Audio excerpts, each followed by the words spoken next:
Hey loves, happy Sunday. We are on our next series. This one is a sub-series called Cozy Convos, and this is video 3. You don't have to punish yourself to grow. Growth doesn't require pain. Self-punishment slows healing. When we punish ourselves, this isn't allowing our hearts and our minds to release everything that happened to us. We leave a scar that's really lasting. It'll last longer than it should because we're not taking care of it properly. The same thing as if like you had a wound and you just weren't taking care of it the way you should so it can heal properly. You just don't care. And it gets dirty and you don't clean it and you just continue on. If anything, you add suffering to it. You end up like beating yourself up and even like putting like doing not so good things to it, like adding dirt or just affecting it, hitting it, who knows what. You're actually inflicting your wound even more pain, not healing it, not helping it, which would be to, protect it with a band-aid, to clean it with a band-aid, to protect it until it heals. Same situation. When you punish yourself over and over and over again, you're not helping yourself. And this comes from your past. This act that you're doing comes from your parents, usually. Somewhere in your bloodline, or someone has taught you that while growing up, wherever you were raised, location, family, culture, who knows, you were taught that this is okay. Someone didn't teach you that this wasn't okay. Either you saw someone do it to themselves and so you repeated it, or you figured this out and on yourself, but no one taught you to not do this. They didn't teach you the right ways to get past situations. And that's okay, because I'm here to help you and open up your eyes to understand that punishing yourself is not going to get you anywhere. And it's not going to help you, and it's going to hurt you, and it's going to eventually hurt your future husband or future wife and your future kids. So we need to completely stop punishing ourselves. Completely. From this day forward, you no longer punish yourself or are mean to yourself or rude at yourself if you do something wrong, if you make a mistake. We are human beings on a planet Earth, on this rock, on a rock. There's no need to add any pain and suffering onto you if you make a mistake or if you just do something that's like that you don't want to do or that you didn't expect to do. Like, we're literally human. Everyone makes mistakes. There's problems everywhere. That's what life's about. There's always going to be problems.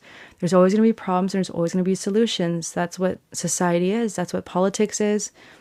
It's never ending. If anything, some business owners, I learned probably 4 or 5 years ago, one business owner, I had a friend of a friend told me that literally his business was doing so good that literally he actually had to make problems. He literally had to make problems just so people thought it was normal.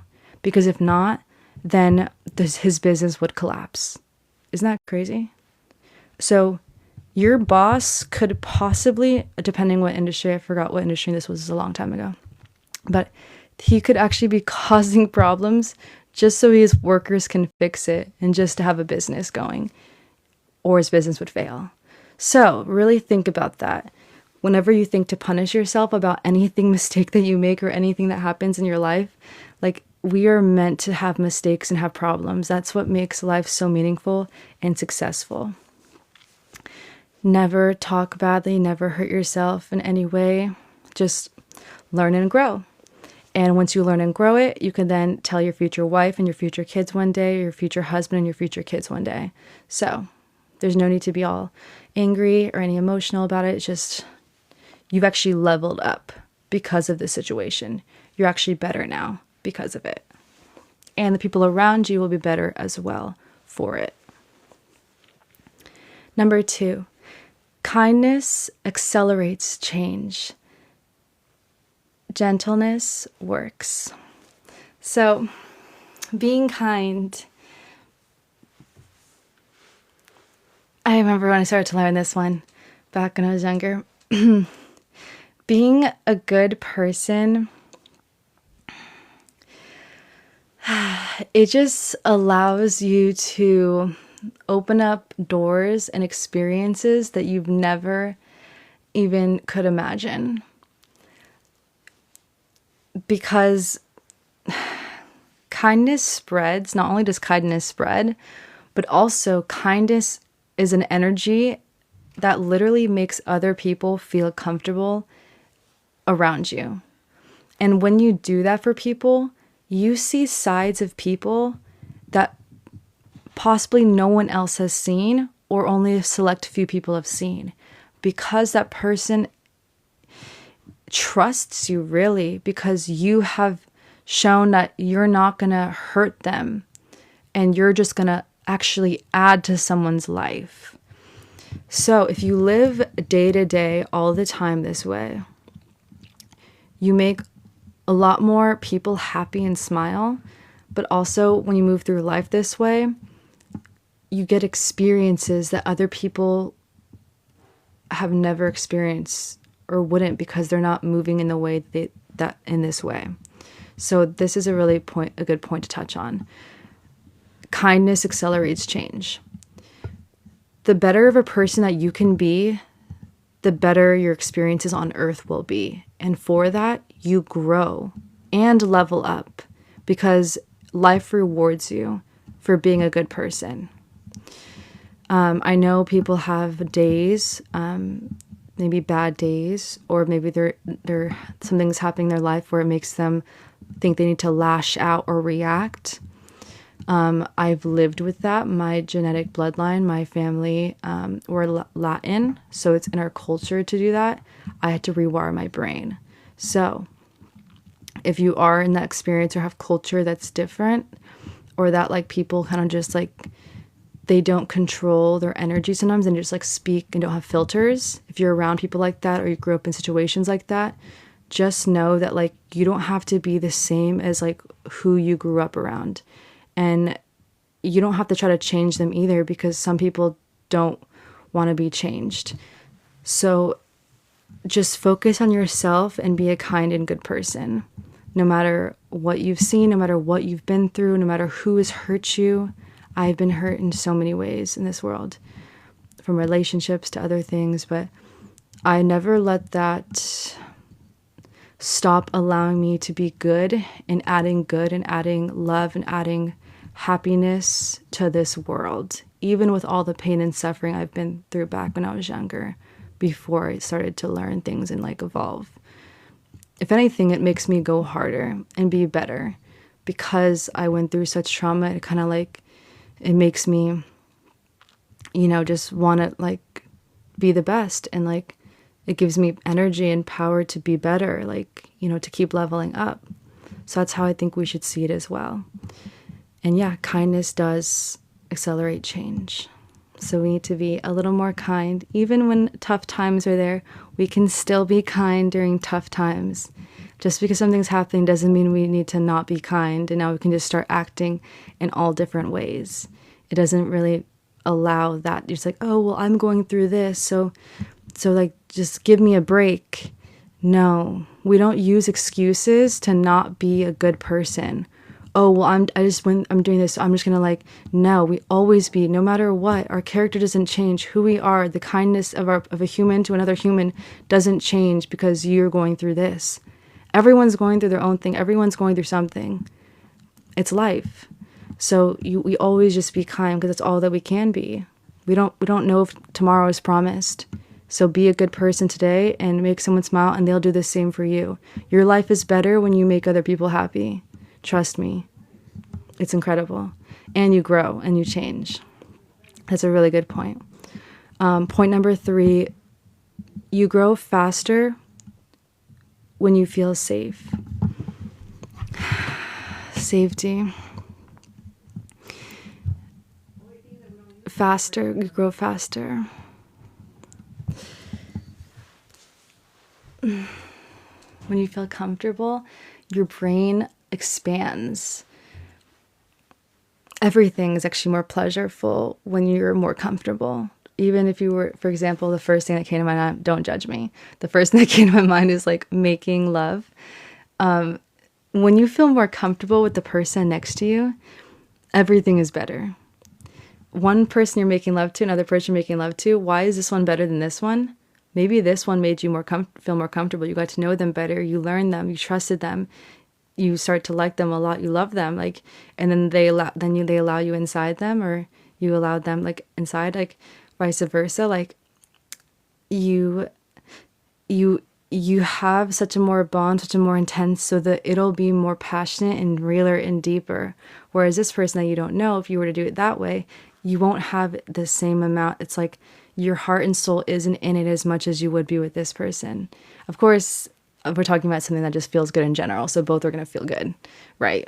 But in general, and anything that you want to grow and evolve and get better and better at, or like build a connection more, the comfortable and the more safe you feel around a certain person or a certain thing in an environment that you feel just safe and comfortable, like to be yourself, to express yourself without fear of someone getting angry at you, or that you're doing something wrong, or that like they need to micromanage you and control you. When you feel that you can thrive and be yourself and just be safe and happy in any environment, from work to home to the bedroom to anywhere to life, you grow faster. You grow in that relationship. You grow in that job. You grow in that business. You grow in, just in society. Wherever you're at, you're going to grow. If it's a sport, if it's dancing, if it's yoga, you're going to grow better and accelerate and master something so much more faster than anyone else can, because you feel so comfortable in this space. And that is something that you need to ask yourself, because why are you not feeling comfortable in that space? Is it a you thing from something you've experienced growing up and it's not allowing you to feel comfortable? Or is it the situation, the place, the business, the actual space, the people in it? And then you have to understand and like recognize that before you're like, when you're figuring this out, because for some reason you're not feeling safe or not feeling comfortable, and it's not allowing you to excel and grow wherever that is in your life.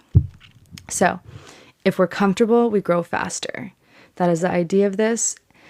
And if you're safe, if you feel safe, you grow faster. So make sure that your environments that allow you to grow faster, safer, safe feeling, and secure and non-judgmental. And yeah, you can accelerate and be yourself vulnerably, make mistakes, and then learn from them without people criticizing you or, just making your life miserable. Number 4, love builds discipline. Love builds discipline. When you love something, it makes it so much simpler to be consistent and disciplined at it. Like anything, like where I told you, like fitness and stuff, I've been working out. I will not miss days. Music helps me have so much fun while doing workouts. Also just like yoga, it's just losing myself, being comfortable in your body and soul, allowing yourself to express. Dancing, when I would dance like crazy, like every single day, like a couple times a day, to get to becoming a professional dancer so quick. All these things that I did, I was just in love with it. So I did it. I had so much discipline without even really knowing it. And so then I just like excelled very fast, and I got really good at things. So you have to love what you're doing to really want to stay disciplined. If you don't like it at all, then it's going to be hard to have discipline forever if you don't like it at all, if you don't like it. And then if you like it, you can still be disciplined for a long time, but can you be disciplined forever? Like, do you love it? And then can you be disciplined forever if you love it? You know what I mean? So I think people who really excel in discipline and consistency, who master it, they've found a way to love what they're doing. Loving it will change your whole life, and you're going to want to show up to it every single day, or whatever your schedule is, if it's every single week, depending on what level of discipline for that specific task. If it's like once a week, you're going to be disciplined to show up for something. You will stick to your schedule if you love it. So find love in whatever you're doing and whatever you want to be disciplined and consistent in. Choose compassion. We have to have compassion for ourselves because it's not going to be perfect. Any journey is not perfect. We have to have grace for ourselves. Don't be hard on ourselves. We're human. We make mistakes. We're learning. We're growing. We're evolving. Things are new or things aren't new, but still, like, we're human and life happens. You can still always show up even when life happens, which eventually, as you get more disciplined and consistent and you start to grow, you'll realize that even when hard times are there, you will still show up, and it'll actually make those hard times better because you have now like reaffirmed who you are, and your power stays and it's stronger actually. So it's a very interesting psychology thing, but even during hard times, if you show up to what you need to show up, you will actually change something that's hard into like, you will shift the whole day from maybe a negative, or it was a down day, or it was like an unlucky day. You switch that unlucky day to such a positive day every single day. And it's just amazing. Your life is just amazing. And you're just super proud of yourself and successful every single day, which makes you more confident and alive and sexy and strong and powerful and happy and cute, and just all that. You can just be yourself more instead of feeling any other negative emotions, or allowing anything to hurt you. So have compassion for yourself more often so that you don't deter you from taking action, because you not having compassion for yourself will actually deter you from showing up to what you need to show up to, because you're making it harder in your mind. You're making yourself feel kind of bad and not good, so then you're not going to want to show up. It's just like kind of like conditioning for a dog. If you're like conditioning a dog, you want to praise it and give it a treat. You don't want to like be like, oh, well, you're going to go into timeout every single time you don't do it. It's like it's never going to learn how to do the trick if you're just constantly putting it on timeout. It's just such a negative energy. It's like we need to reinforce happiness and positivity with the treat for the dog, like a delicious treat, so he gets it eventually. Same idea here. Have compassion for yourself, love yourself, give yourself grace, smile, laugh about it, move forward.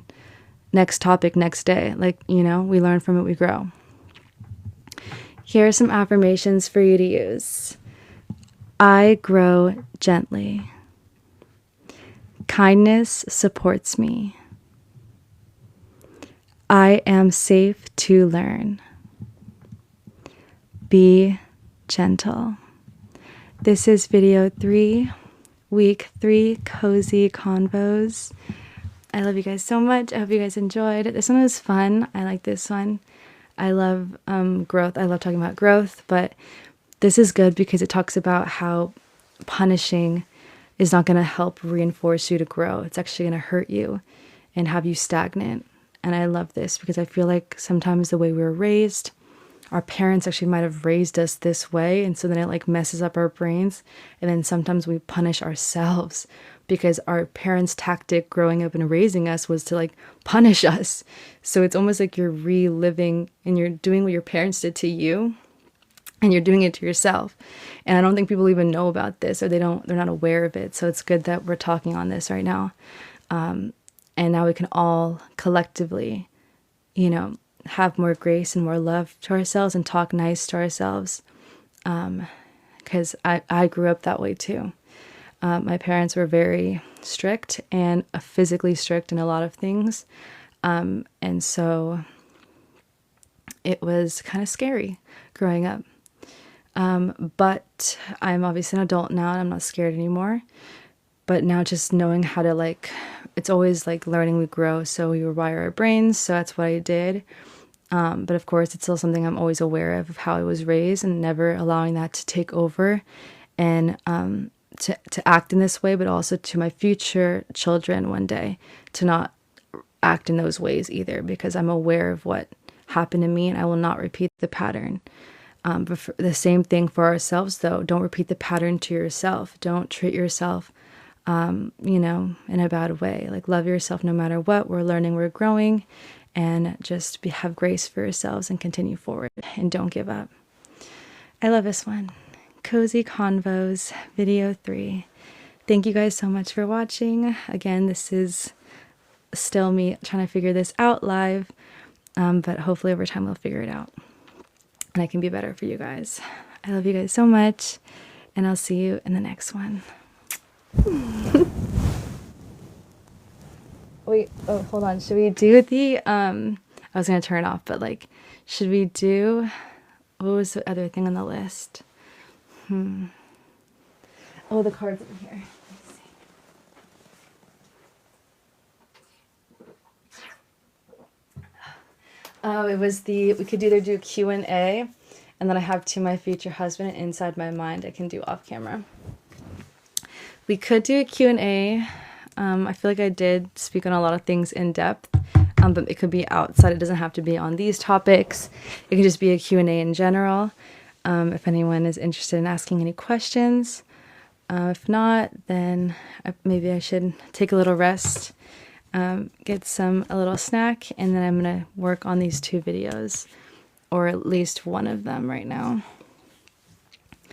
I'll figure it out. I need to definitely just relax from doing all this right now, and then regroup myself to then go back and, do those. But if you guys have any questions, we can do a Q&A as well.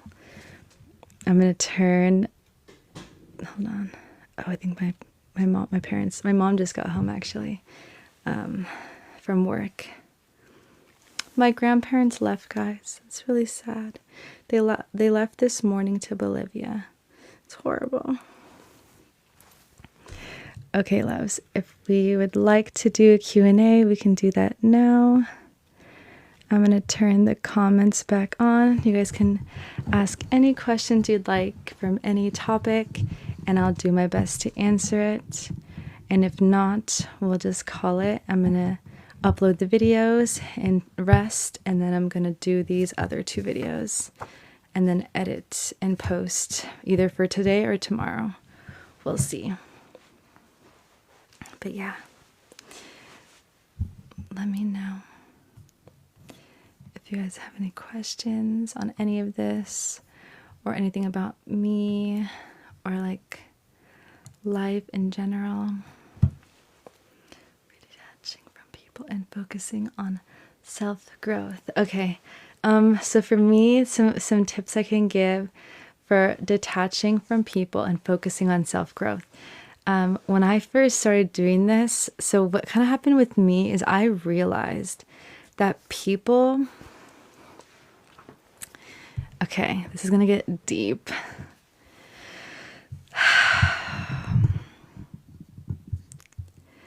I don't know if I should say this. This is kind of deep, guys, but I think this is good. This is good.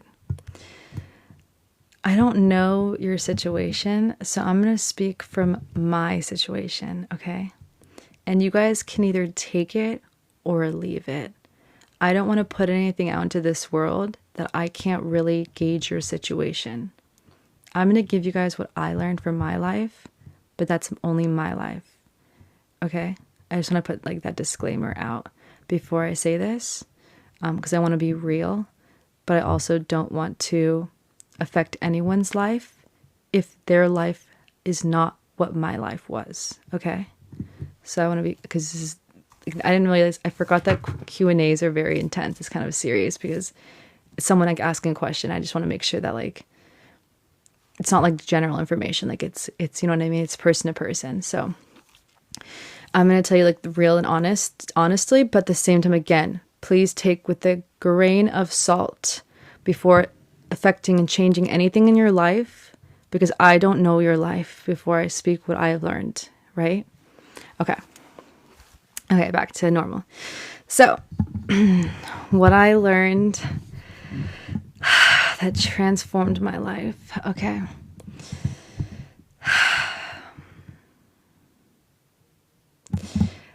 The hard truth that I had to learn was that people don't show up for you the way that you might show up for them. And then when they do show up, it's because you give them something, a light in their life that like other people don't give to them. And they like what they feel like when they're around you. And whether they're conscious or not conscious of this, whether it's a natural human instinct of just humankind, either way, if you blame them or don't and you forgive them or not, they don't show up for you when you need it most. They will not be there to show up for you when you're literally dying in the hospital. They won't. And because of that, that makes your whole world and your perspective change. And you kind of realize like you put so much time and effort into people and showed up for them with your literal time on planet Earth. And they would never do that for you. They wouldn't. And it hurts so bad. And then you just like realize like all the time you wasted and like everything that they asked you to do or everywhere you asked you to go, you went. Even if it meant like your parents were angry at you because you were supposed to be home or something, you still chose to get your parents upset with you, to be somewhere where like someone wanted you to be, to show up for them. Whether you want to go to that thing or not, just to show up for them. So, I learned this around high school. That's when I became an entrepreneur. It's when I started my growth journey. I learned this really young with the friends I had and people. People, they're your friends because of the energy that you give them and how they feel around you. But will they show up for you when you're in the bed dying with literal tubes in your arm? Who showed up for me? My parents. My family shows up. So because of that, usually it's possible, which is why I want to say that everyone's situation is different. But for what I've seen on this world, usually relationships are kind of temporary, and it's kind of sad, but we also should not be emotional about it. And I don't know if I like it. I mean, it's not really even something to judge because it's just like literally life. And what I've realized is it's not only your blood that's like connected to you spiritually and like your third eye and like literally like you guys came out from the same mother, the same stomach, like, but also your mom, like you came out of her stomach and like it was your dad's like sperm, you know what I mean? Like it's how you were even here on earth. Not only how the attachment is just that in general, but then like also like there's like your life partner. That one person that out of all of the humans on planet Earth that you decide to like love and kiss and make love to every single day and like be happy and sleep and like your two souls, like bodies on a bed every single day, day in, day out together and go through life together. Wherever life takes you, you're on this journey of life. So, and then eventually, if you guys eventually decide when the time is right, you guys eventually make your own babies and start your own family tree of genetic bloodlines being transferred from two different cultures or backgrounds and genetics together, and then making new genetics and like beautiful children. Once I started to realize this, my whole life changed. That's when I started growing. That was when I was a sophomore, junior year of high school. And then I realized my friends were not really my friends. They were my friends because of this, this, and this. And I just obeyed and I just did and I just went and I just had no self-understanding or structure, or I just was a beaming light, bright light of someone that they could just call up and I was there for them. But then I really learned lessons in life, and then everyone is not, they're not like your parents or eventually your future lover. Like there's people that we need to spend more time with and understand versus others, because then we're wasting time. You could be hanging out with these people that are keeping you there and you don't even realize it. and actually they're hurting you. Like I was literally being like, I was not going down the right path. Like it seemed like I was supposed to having fun, but actually being around those people, I was actually getting hurt. And I wasn't conscious because they're actually so good at the way they talk to you. They are so good at the way they manage your brain, and they keep you there. And they keep you there because you're there to boost up their energy and boost up their life. You're there to praise them. You're there to like make them feel like not empty. You're there to like to make them, you know what I mean? And then when like you say something, they're like, "Oh, you're dumb." They like a joke and like you're dumb, or like they'll just like kind of belittle you, and then everyone just laughs, and it's like nothing ever just happened, and then we're moving on to the next conversation. And over time, you just start to see this in people and every single human as you start to really be aware of humans, and like they're just there for like the little pleasure moments of like either being belittling you or making fun of you, or to like experience something like where it's like you guys are doing something together, like an action, like you guys are going to go to do this because you guys both like this. It's kind of interesting, but certain relationships, there is those relationships out there that are like so like soul time, like they're like twin flames. So that's why I'm saying like everything I'm saying that I learned from my experiences, I learned this is how it leveled me up, because I learned so deeply that humans are like, there's always another human and they have all their other friends, and like you're not like, they're using you for what you can give to them. When I learned that, so I started being more like so sacred with my time. I only spent time with me and my boyfriend. That was it. And my family. I was very aware of like, and when I would be around certain friends I thought could still be friends, I would then find out that they were like saying things to my boyfriend, so affecting my relationship, and not in a good way. They weren't speaking good things. They were like, it was not a good thing. They were not my friends. So I just don't trust people. Like, I trust what I see, and I experience what I see, and I have those moments with people when I do, but I don't see it as like, I need to like, it's like a transfer of energy and like love and like happiness to humans for a moment, but I see it as a cross paths of a moment in time with another human to give kindness to and to love, or to give help. And like, if I do cross paths or connect with someone in person, right? But I don't see it as like, I'm going to be with you till I'm 80 years old.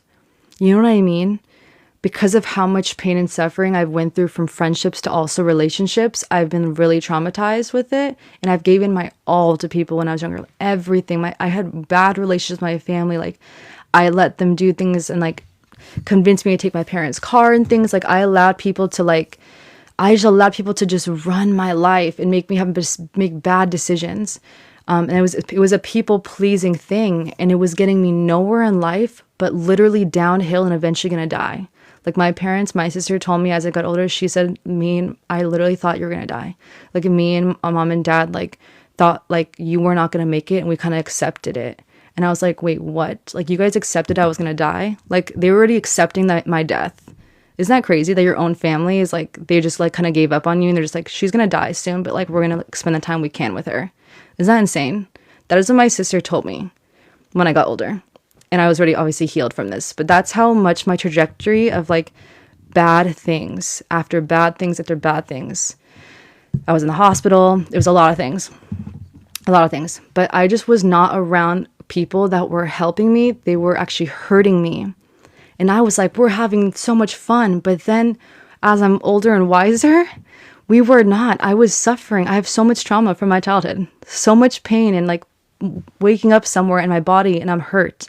And we just went on like nothing.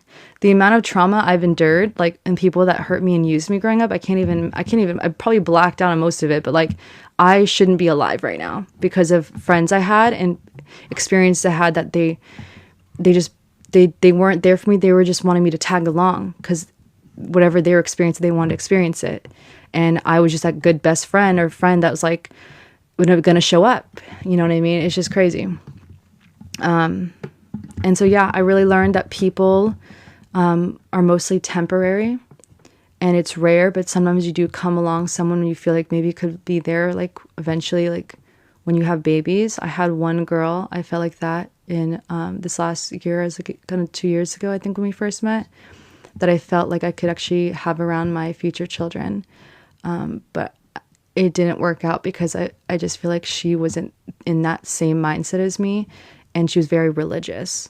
And so her parents, because I was a dancer and she was a dancer too, but I was doing it as my profession, and she was in the heels. We met in the heels dance community, but she was a dancer for fun as a hobby, but I was dancing for like a job, as a professional dancer. So it was a little bit different. I think I was a bad influence to her mom, which then when someone of a family member doesn't like someone, it affects the whole relationship. Just like in any relationship, dating, like for romance or friendship, when you're a family member, which is your core, your hub of people that like are like blood related, like your people, they don't approve of something, it actually tanks the relationship, and it's actually hard to like keep a thriving relationship, whether it's friendship or romance. Keep that in mind. So make sure to always, be your best. And I that was my time when I was like, I wanted to do dancing. I wasn't going to switch my career, but at the same time, I loved her and I thought we would be best friends forever, So it's just, you live and you learn. Now I'm not obviously dancing professionally, so it's kind of sad that I lost that friendship. There was a lot of things, but I think if I wouldn't have been a professional dancer, if I didn't take it so seriously and I would have acted differently. And then her mom wouldn't have been so quick to judge me on a lot of things, which then made her judge me. And then, it was just like a whole bunch of things. It is what it is. You live and you learn, but I'm grateful for that friendship that I had, because I haven't had a best friend since I think like I had one that was like for like a short period of time. I thought she was another best friend. That was like, I think I was like 18. But then I realized she wasn't my best friend, and that was another thing. So I thought she was going to be my one best friend in this world, but then she wasn't. So it's so sad. So technically I've still never had a real best friend.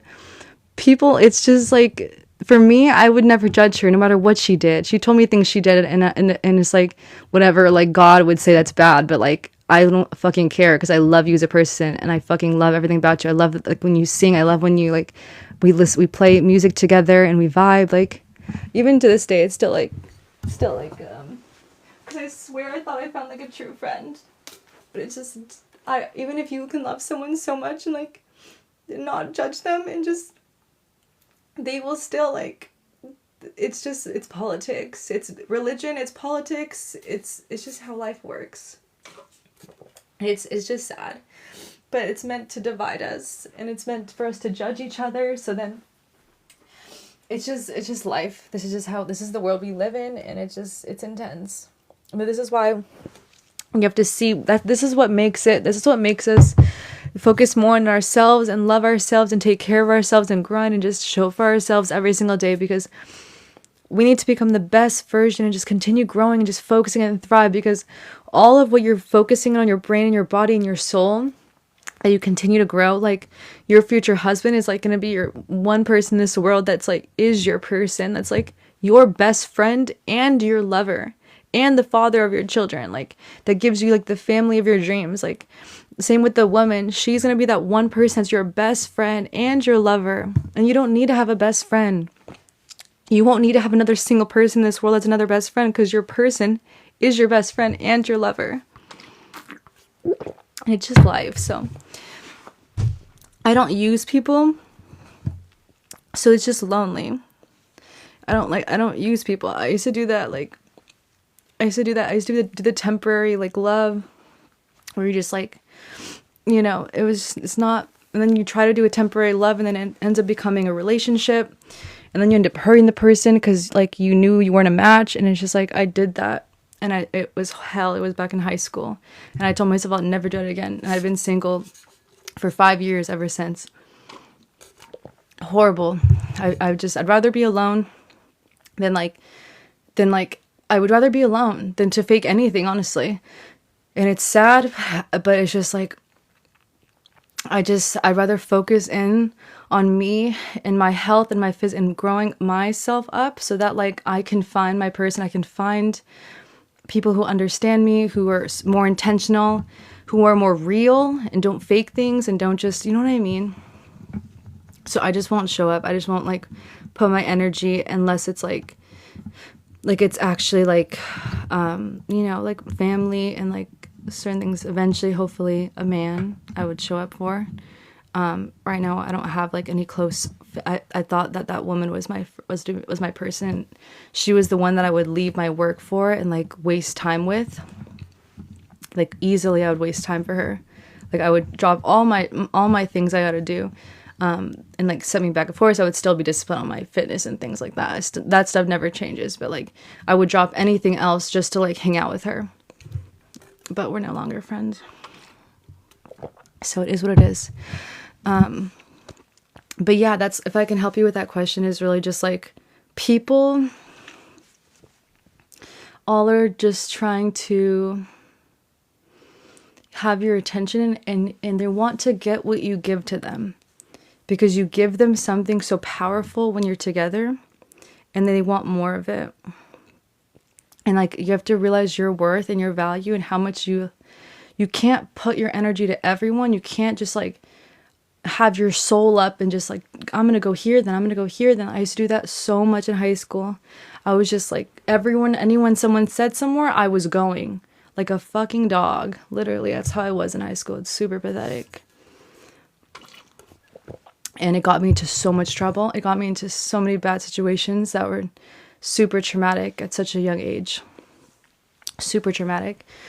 And yeah, I just feel like people are mostly temporary. But it doesn't mean that it's not beautiful. Because when people do cross your paths, like it's more meaningful. In my opinion, I think it's more deeper. We don't have to be best friends and like hang out every single day and like, but it's like it's, you meet another human, and yeah, we know it's temporary, but it's like we can impact them because it's temporary. You only have so much time with them. So all you do is be kind and a good person and help people and have conversation that's like impactful in some way that just makes people smile in some way, and then you just move forward. You know, it's just life. It's just that way. Even when you go to the grocery store, like you don't know that person, like, you know what I mean? Like you just say hello and they just like, they ring up your card, and then like you just like leave and you just go home and you just like talk to another human being on earth, like, and smiled and talked. But like, we're not like friends, but like you're here and like I need food. And so we're talking, but it's temporary. And someone just talked to you with their soul, like human to human, and it's temporary. It's just kind of crazy to think about. But yeah, that's a really good question. That's 100%. How did I get to where I'm at today? It's just because I focused on myself and growth, but it came from those really huge life realizations. I was literally in the hospital. My family was there. And it was my friends that was the reason I was in the hospital in general. It was literally my friends that had me almost die. Like, and then I really realized, like, I'm literally going to die. Like, my parents were right. I was going to die eventually. The route I was going, I was going to die. It's kind of insane to think about. Like, you're literally, wherever your trajectory is that you're going right now in life can lead you to death at like 20, 30, 40, 50, 60. Or it could lead you to live longer to like 100. Whatever the trajectory of path that you're on right now will literally kill you. It's like we're already dying because we're getting older, but it's like even more serious, like depending on who friends you have and the actions you do and the habits you have. And I literally wouldn't be who I am today if I didn't learn those lessons in high school. That's 100% true. That's actually a fact. And I need that because it's like, I actually think I was honestly meant to go through that much trauma. I was meant to go through all that pain and all that suffering and that just uncomfortable and just, because I needed to like learn those lessons. Like God was just trying to like teach those to me and put me through that, and I survived it. And I used that pain and suffering and uncomfortable situations and things, and I used it to like focus on myself and be better and level myself up. Everything. It's so interesting. But yeah, it's really sad to talk about. I don't like talking about how people are temporary, but it's like, really, it's your family and your husband and your children one day. They even say like when you do get married and you have babies, like you stop hanging out with the friends that you used to hang out with. And like, you're like, oh, like, why did my friend like stop hanging out with me as much? Like, when he got a girlfriend. Well, it's because you were temporary and like he didn't actually care about you. And it's really, I don't want to say it like that because I don't want to like hurt anyone's feelings, but like it's literally that true. Like people they only need you for the time that they need as a selfish act. And that's just like using people, whether it's a nice using, if it means that like you guys both want to use each other, it's a good thing, or if it's a negative way and they're just taking from you and they're hurting you, kind of like what happened with me in high school. Whether it's a good using or as a bad using, they're still seeing you as a temporary fix, or they're getting something and gaining something from you. And that's the reality of life. Whether you allow to be someone to use you or don't allow them to use you, that's up to you to decide. No one else but you and your worth and you at the end of the day. I'm just here to like, explain things I've learned back when I was like younger, and that's how I got here. But not saying that like your life could be different or certain people in your life could be different. I don't know your situation, but this is all just what I've learned, and that's just how I'm here today. And it's just my family and my future lover. And if I could find another friend, like a best friend like I thought I had, that would be amazing for like at least one girl that's like I could be really, really close with and tell everything to. And then like we still, no matter what I tell her, she still shows up for me and still loves me. Because I found that for her. Like I would have done that for her. I was there for everything. It didn't matter what she told me. I was going to be there to help her through it and not judge, like be there. But it just wasn't reciprocated. She just didn't see me as forever. And I think it had to do with her mom too. And it is what it is. It's a heartbreak. It is what it is.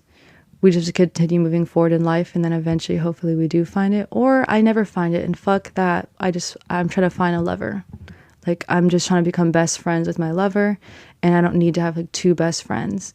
I'm going to devote all my time and energy to a man who I love and who eventually will be like the father of my children. Like, and yeah, because eventually when we're like both like 80, 90, 100 years old, he's going to be the one I sit next to anyways, every single day, like till like he's sick in the bed and I'm taking care of him, or I'm sick on the bed and he's taking care of me. It's going to be just me and him in this world. Our kids will be out like living their lives, like have houses and have their own families. And it's going to be me and my lover and just us two, like in life, going to, on walks and like going to the beach or, just watching TV together because we're slower at that point in life. So whether I need to have, like, it's not necessary for me to have like another best friend or try to have like, it's nice to have that, but it's like, I just know that I need to continue leveling myself up and growing, focusing on me, and eventually I'm going to find my love. It's going to happen. It's just time. It's just not ready. Life is just not, it needs me to focus more. I just need to keep focusing. I'm just not there yet. Obviously, I think that's what life is telling me. Because if I was, then I would have had it by now. So I'm just not ready. It is what it is. That was a really good question, though. That was really good. Gonna be your camera. Oh, I'm not recording. I'm doing this live. I didn't. Literally, it's literally that simple. If we had a best friend, like one girl, like we don't realize that like us as as female and male, like we were designed as a male and a female, like human, to be together. Like when a male and a human find each other, our life partner, and we've met, like we've actually figured out like life. Like that is like the basis of what all being alive is human to human, and then repopulating on planet Earth. And then being better, growing from your past generations, getting better and better over time, evolving so that like the genetics get better, but also like the way you raise your children so they're happier and more healthy and more safe, giving your children a better life. That each generation should get better technically, the way you raise them, how happy they are to find their purpose in this world, teaching, etc. In theory, right?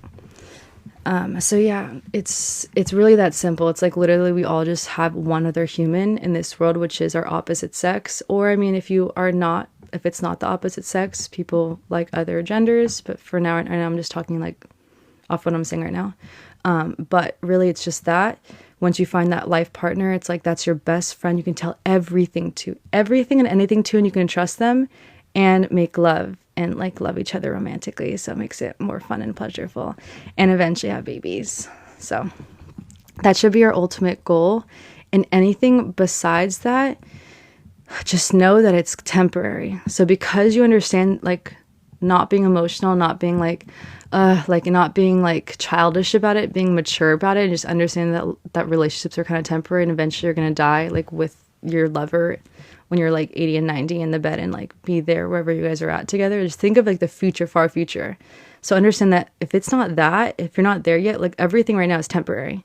So you decide, you have to be very self-aware of your worth and understand your time so wisely right now, because every action you make is not allowing you to get to where you want to be.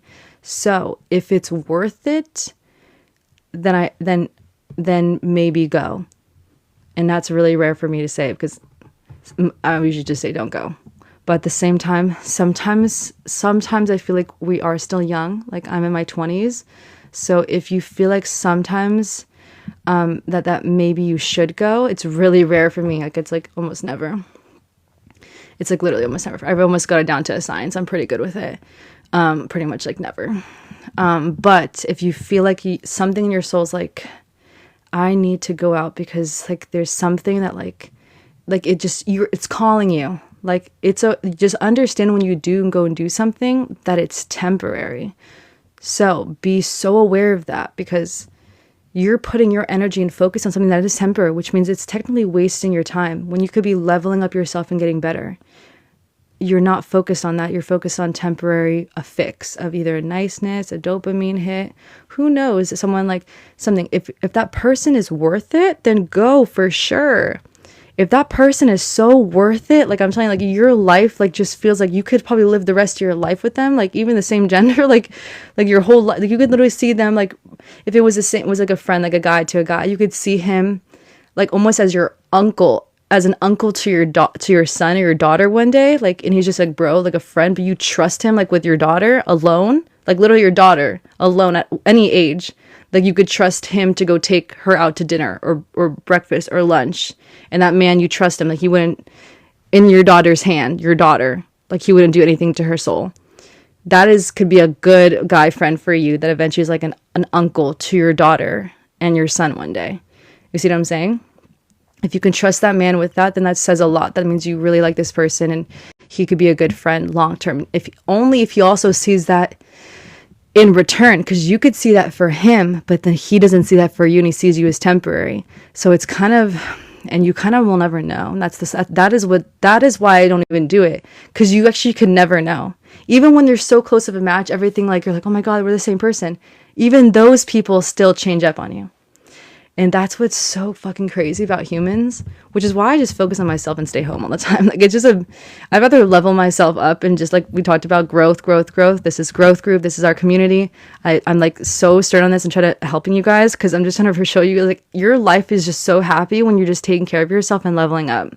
And then eventually it's going to be even more happy when your future lover sees all the work that you did and are so proud of you. And also your children one day will be like, holy fuck, I'm so proud that I was like born into this family. Like, I love my parents. They put so much work and time and effort on themselves before having me. And like, I'm grateful. Out of all these other parents that I'm hearing these things, my parents weren't like that. Like, my parents like actually like healed and grew and like, you know, like took the time to work on themselves so that they were better for me. And so either way, even if you feel like you're just alone a lot of the times, you're actually building such a foundation that like someone's going to be so proud of you, your future lover and your future children, even the people like your family around you right now. Like, even if people don't say it all the time, like one another knows that they're proud of each other, even if it doesn't need to be said. You know what I mean? So just really focus in on yourself. And if you're going to do something temporary, make sure that shit's worth it. Because it's literally not allowing you to excel in your life. Like, it's literally holding you back. Whatever you're doing is not going to allow you to get to where you want to be. So it better be worth it if you're having temporary friends and temporary love or whatever you're doing, you know? That's how I see it. Because of the housing is, I know. Housing.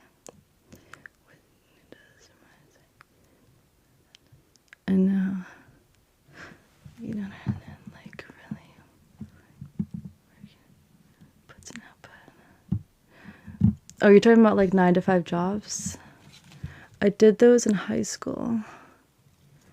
there's just different people use their brain in different ways. Some people like choose to use their hands and like work for 9 to 5 jobs. Some people go to school, like a doctor, master to become a doctor. They use their minds and their hands. Some people just use their minds. They do phone calls. Everyone chooses their path in this world.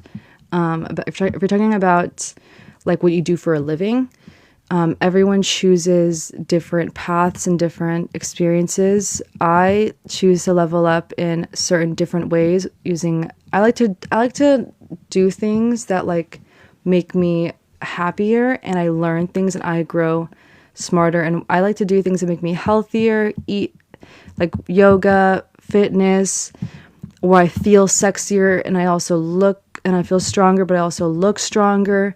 I like to focus on things, and some people are like, I don't even have time to work out. I don't even care. I need to make money and go to college and like, get a job. Some people choose the different type of path based on what everyone values. So whatever you value in this world is like literally what you're going to get. And you're going to see that outcome when you're like 50, 60, 70, 80, and how long you live. It determines a lot what you value. And whatever you value, you will see that in your relationship. You'll see that as a parent. You'll see that to your kids. You'll see that in your soul and yourself. Like everyone will see it. Everyone sees everything you do, even if you know it or not. Like whatever you value shows through just by you speaking as a human being. If you talk to this man over this man, if you talk to this woman over this woman, you can literally figure out who this person is after one phone call, which is why I'm creating a program for men really soon. I can literally determine who this man is in my whole entire future off one call. And then maybe if he's really good, 2 calls. I can literally see how my children is whole trajectory of their childhood. Literally my happiness and my children's happiness based off literally a phone call. It's insane, guys. This all has to do with people value and what they choose to focus their energy and their growth on in whatever way. And it's so interesting. It's hard to comprehend until eventually I help you guys and I teach you guys these things. It's like, it'll be so clear. You're gonna be like, what the fuck? And it's like, you can do that for any woman too. Any woman you talk to, you can actually see the difference in how they communicate and like what comes out of their mouth, like when they talk. Everyone has the same human language. Why do you feel more attracted to this one and this one when we all have the same exact human language in words that come out of our mouth? I feel safer with this one versus this one. This one, like, I just like feel more happy, more than sad, and like I can like be myself fully over this one. For some reason they're saying all the right things, but like I don't trust you at all. Like it's so insane, but like it's not only your mind, body, and soul, and your spirit and your soul that like actually says the truth, but it's also like your words and the combination between how you look. First off, even your body says so much about a human. So many factors. Like it's not only physical but mental and spiritual, and those combination of 3, once you've mastered them, like your whole life will change. I don't care what job you have. I don't care. Like if you can master your own soul, mind, body, and soul, and like your values and who you are as a person, it doesn't matter how much money you make. I will never marry someone rich, like billionaire, if it means that like my children are going to suffer. Like I will never do it. Like those people will be ran through, those men, and like, and it obviously statistics already shows, I don't want to talk about it, but this is why I'm building a program to help men. But the statistics are already showing it. So we need to help rewire these ways of thinking, because it is more about you and your mind, body, and soul more than all this other bullshit of politics that they're trying to, have you play this monopoly game to be something that's, oh, you're a man because you make this much money. Like, yes, we need to survive and make money. Like, I'm not saying not make money. We can't help it. We're in this political world. We're here. We were born here. This is what we came into. We can't help it. But like, at the same time, like, it's besides all of this political world that we're in, like, it's deeper.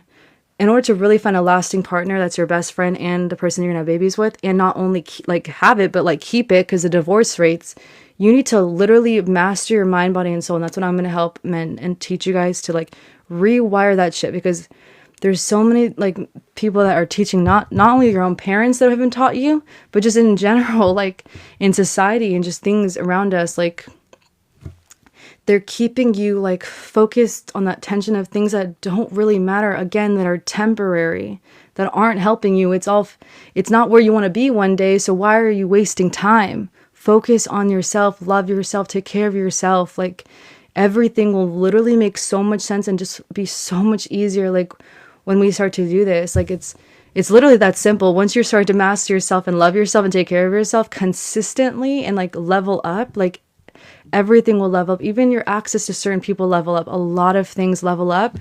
And it's because of your soul. And it stems from your soul. Everything else, like physical and your mind and like how you speak certain words, that is just icing on top of the cake. But really, you can't change what someone feels around you. And that comes from the soul. And that comes from your energy, which comes from your intentions, which comes from your brain, which comes from the work you do. So you can't hide it. And so you will never really, it's going to be so much harder to not level up, but like to be with another person unless they're at a low frequency too, then like we're chilling, but you have to level up together, and you can. That's a whole other way I can teach you guys too. Like it's not always the best route, but it's like if you find someone that's very similar, you guys are both like kind of going through it, then you guys can make it. You can. It's a lot harder. But you can 100% make it because you guys are the same, and that's compatibility. So, but then getting through the hurdles of growing together, you have to still stay together because some people grow apart. And then once they grow apart, that's divorce. If you have kids, even worse. That's a whole bloodline of trauma, and it continues on and on. My whole bloodline we're together. I will never divorce. My parents, like I can't marry someone. I will not. I don't believe in divorce. I will never get divorced. No matter what happens, like my person's for life. Like that's just how my genetic bloodline works. That's how we are. It's how I'm like literally wired. And so because of that, we have to become better and better, and we have to learn and master ourselves so that we can give 100 in our full like best self to someone, and they can do the same for us. And we have to observe these people. We know these people. We can feel it in our hearts. We can feel whether something can last or not last.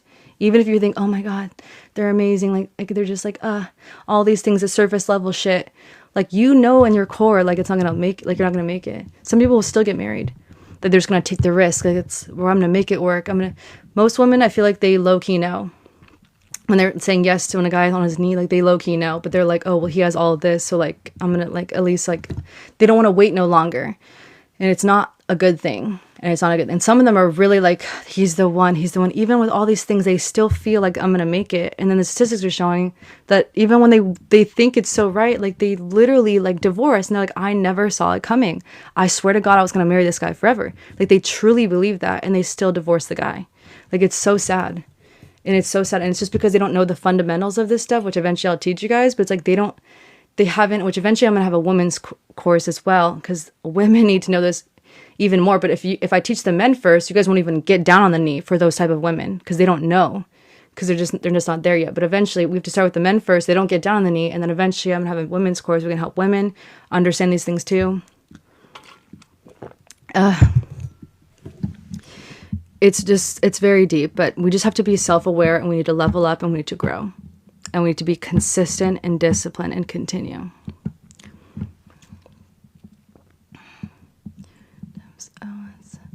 Is only I can't read what you're saying. I don't understand what you're saying there. But yeah, so it's just, I like that you asked that question before. It's really just focusing on yourself. It'll be beneficial for everyone around you. People you just meet, friends, family, your future lover, and your future children.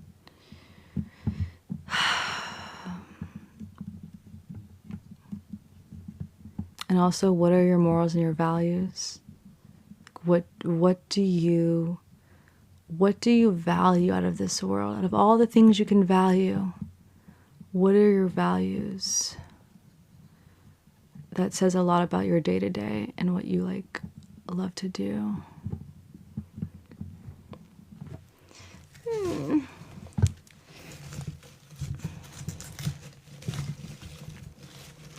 There's a rose. It smells so good. This is actually a good time for this top because we just had Valentine's Day. Mm. The simple things. I missed you too. Of course, Jesse. That was a really good question. That was very deep. I got really deep. You had me thinking very deeply to my past and like how I got here. I love that. Thank you. My goodness. I love roses. Literally bees. It's so beautiful how bees, so like their life purpose is to go get honey and they go back. Is it the men or the women who do that? That go to get the honey and then come back to the family of bees. It's like a colony. It's like a community full of bees that just like keep each other alive together. And they don't work 9 to 5s and they don't have to make income to live in a home. Their home is free and they just have their little beehive and it's free. Why can't humans be this way? Why can't we have our own like beehives and all the humans like live in the beehive and then we have like the men go get something and the women do this and then we like repopulate together. We don't have to all work jobs. But humans aren't like that. There's a powerful family that's decided to have the political world that we live in, and everyone has to work jobs to be able to live in a home, to be able to eat food and not starve and die.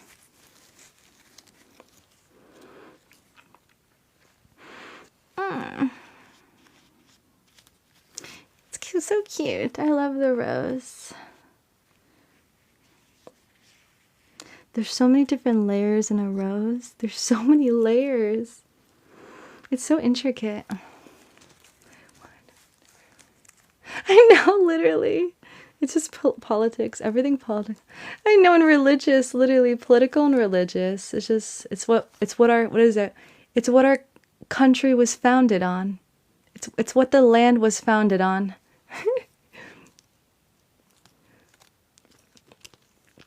It's working pretty good. Yeah.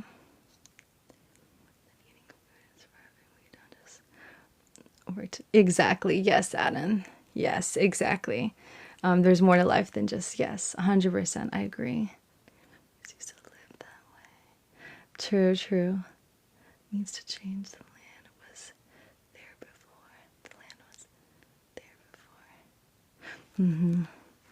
We don't own this land.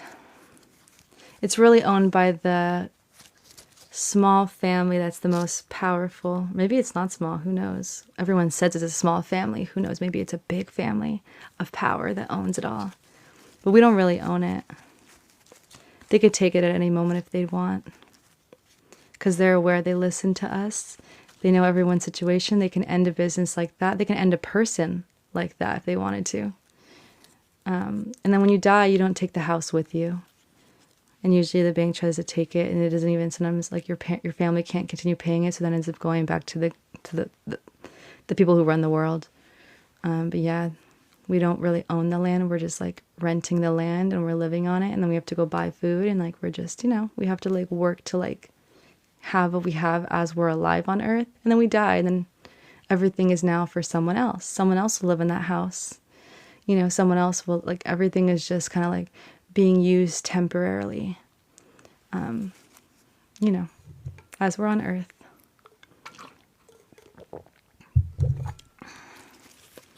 I love it. It's such a cute red rose. I love that it's red. I like the pink ones too, but the red ones have this smell that's like so like it literally just brings like a heart, like, and soul, and just like it's literally romantic. That's why they probably picked the red ones. It's the smell, like smells romantic. It's so amazing. You haven't been any red. I talk to people, like when I go to yoga class, I'll be like, hey, like literally the last class I just went to, I think it was like last week now, it was recent. I was like, oh, like there was this cute girl. She was so cute. Her eyes were like bigger and rounder, and she had like blue eyes. and she had like this like light brown hair. And it seemed like she was a little like, I could see she was a little like nervous, a little like newer, or just kind of like, just sitting there. And I was like, oh, I wanted to like make her day because I could see that she was a little bit nervous. I was like, oh, like I like your outfit, your blue outfit. She had a two-piece. She had a crop sports bra, and like it had a matching legging, and it looked really good.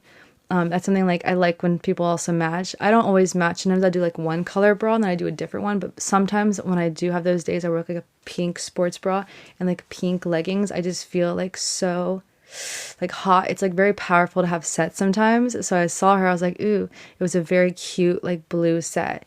And so I was like, oh, like I was like, hi. I kind of like I don't know how I said I don't know, I just kind of like tapped into her somehow. I just said something, I tapped in. And then I was like, oh, I love your outfit. And she's like, oh, and then her eyes got so, she had like literally like blue eyes. They just like got so bigger. They were already big, and she like opened them and she was happy. She's like, thank you so much. I was like, oh yeah. And then I forgot we had like one other thing, a small talk or something about the yoga. And then she just kind of like smiled, and then like I think she was maybe too new, but I liked her because I could see her soul through her eyes. And so it's like, ooh, she felt different from a lot of people there. I mean, everyone's unique in their own, every human's unique, but I feel like sometimes I can tell which ones would be a better match to me because I'm unique. I'm like kind of, could be weird to actually a lot of girls. They see me as kind of weird. I don't like talk like other girls. Like I don't make fun of things. I don't like use people. So it's like, I can't relate to women. It's so hard. It's so hard to relate to women. It's like, and so then I feel like I can't be friends with them because like everything's so temporary, and I feel it in the conversations when we have them. Like they're just having temporary everything. And it's like, I just want to help them and tell them not to, but I just met you, and I can't like try to tell you how to live your life. Like that's me stepping over, being like too forward. Like I like to help people for a living, but it's like when you have friends, you can't be like a coach. Like you need to like be organic and like I know how to make friendships. It's just like, I can't trust you. You're a beautiful woman and you're cool, but like, I can't trust you as a best friend. I can't trust you in my life because like I'm listening to you, and like I'm not like you. We're different. Like I already lived that lifestyle like back in high school. I'm like 26 now. Like it's just hard for me. I don't know if it's a society, I don't know if it's the culture, I don't know if it's just life, I don't know, but this woman did look special. She looked very like real, and like her eyes were big, and she just felt super like pure, like innocence in some way, but she just looked down. I wanted to keep talking. I was about to ask her a second question, and then she just looked down, and then she was just like with her filled with her mat. She was like looking at her mat doing something, and then I just like looked back. I was actually on live at this point. We were on live together when I did this. I don't know if you guys even noticed, but I actually did like I talked to her. I don't know if it was loud, the music was in there so you couldn't hear me, but I did actually talk to her on live. But yeah, when I got out the class, I was thinking, I was still there. I could have maybe like walked up to her after the class, but I was drenched in sweat. I was super exhausted. I did so well. I was one of the one people that actually like stuck with it because it was an advanced class. So I was exhausted. I didn't take any breaks. So like I was tired. I was moving slower. When you're like super exhausted like that, you feel successful, but you're also very slow because you just exerted so much energy. So my whole brain couldn't even function that fast. So I was going very slow. And so then everyone had left. I was the last person in the room, and I was the last person to leave. So I didn't like get her name or like get her number or anything. But yeah, I do seek out, like you said, I do, like when I go out to like, Pilates and things, I am searching. But I can tell what a woman is I'll teach you guys these things. Like these are things that are in the course, and I'm going to forever add to the course. So I'm going to eventually always, like, there's going to be so much that I give for you guys, but you can literally see people, and you can just know. And like, then like there's sometimes you're like, oh, let me trust. And then you get to know them. You're like, damn, like people are not real. Like, and it's like, you're being real to me, so I'm happy, but like, I'm happy that you're real to me. I like when people are real to me, but I can't like, I just know that it's going to be more of a temporary relationship. And I don't like to do that because I don't like to waste time. So why would I be temporary relationship with a woman that I'm not going to have her with my children one day? I just think it's a waste of time. I'd rather be working on myself. Like, you know what I mean? Like, than wasting like time. Or finding my lover and with my lover. Like, I'd rather be doing that than wasting time with someone who's not going to help me, but they're actually going to hurt me. Not like actually try to hurt me, but like, it's not helping me when my brain is being attached to another person's soul that literally is not being a good human, or they're not being not a bad person. Like, I wouldn't say it's like, I mean, it kind of is, but it's like, there's levels to bad. Like, there's levels. People go to like, to their, their church, and they just say a couple, whatever, please forgive me, let's move forward. Like, I'm not like that. I can't associate. I can't spend too much time with you because you're going to affect me poorly. And I don't want to be affected, and I don't want to get rubbed off in any way by anyone like that. It's not going to make me a better person. It's going to actually hurt me. You know what I mean? So it's like, I don't want to lie to you. If I lie to you and like pretend to be your friend just to have companionship with the girl, then like, I'm not only going to lie and be a bad person by lying to you and eventually like leaving our friendship and hurting you as a friend. If you do like get to eventually really like me as a friend, not only will I hurt you on that way, but on top of that, you're actually hurting me, because I don't really see us as a compatible match. Like, you're going to rub off on me in a way that I don't want to be rubbed off on. So either way, it's just not something I won't do, which then has me more lonely. And it's rare to find people that like, are good people, and like not just good people one time. And that's the problem, because humans are so shifty. Like, I've noticed about humans in this world, they're so shifty. Like, one moment it's like, whoa. And it's another moment it's like questionable. And it's like, wait, what? I'm so confused. And then I don't know if it's religion that made this happen, but like, why are people like, I don't understand. It's like, I think it could be religion. I don't know what it is. Maybe they say that there's like a devil and an angel. Maybe people just give in to the devil more into their brains. I don't know if these things are real. There's just like, I don't know if it's like a simile or a metaphor or something. Who knows? But like, I just can't be around people who give in to just things that are like not like it's rubbing off on me, or it makes me want to do something because they're doing it. And I'm the type of person that gets influenced. As I just told you guys, I was people pleasing in high school. I was influenced by every single come here, come, let's do this, let's try this, do this, it'll make you feel good. Like, everything I was influenced. And I know myself because I like to people please. I like to experience life also. So if I'm around the wrong person, like, I'm not going down the right path. Like, that's already a fact. Look at my childhood. Like, that obviously shows the type of person I became when I wasn't that person, but I became it. People lead me down bad paths, and I will let it. It's kind of insane because I like them and I want to people please.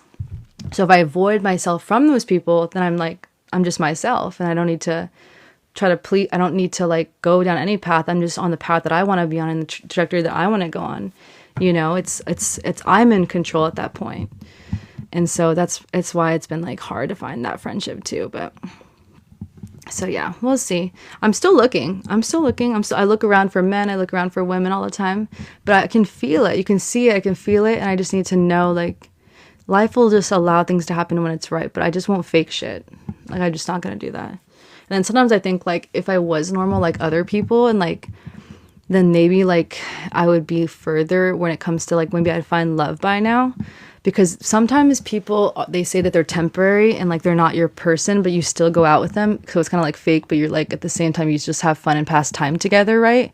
So when people do that, it does give you opportunities in a way to go out into the public, which then could then meet one of their friends and then have a relationship with their friends, or you meet someone out and about because you're out in public. So it's like people are kind of using each other to have fun, to be on the public, and to maybe find love.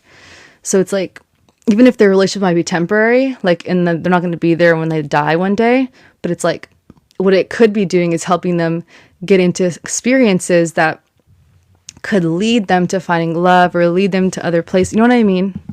So it's not even like, so using is like, I think it's normal to humans, but I think it's like how you do it. I think if both people know that they're okay with like this relationship and they're both like happy about it and they know like the rules behind it, then it's not a bad thing, because you already know and that person already knows, And it's like, hopefully no one gets hurt, but sometimes that even happens. Like, for example, like hookups, using each other's body for a temporary moment. Like, you're like, we're just temporary, but then like someone ends up getting hurt, even if they like to admit it or not. Someone catches feelings because it's deep, and you're just faking. But are you faking? Because you're living it and you're showing up with your actual time and body and soul. It's like, it's kind of real. It's not fake. It's not like on the computer. It's like you're in real life, and like you're spending time and energy on a person.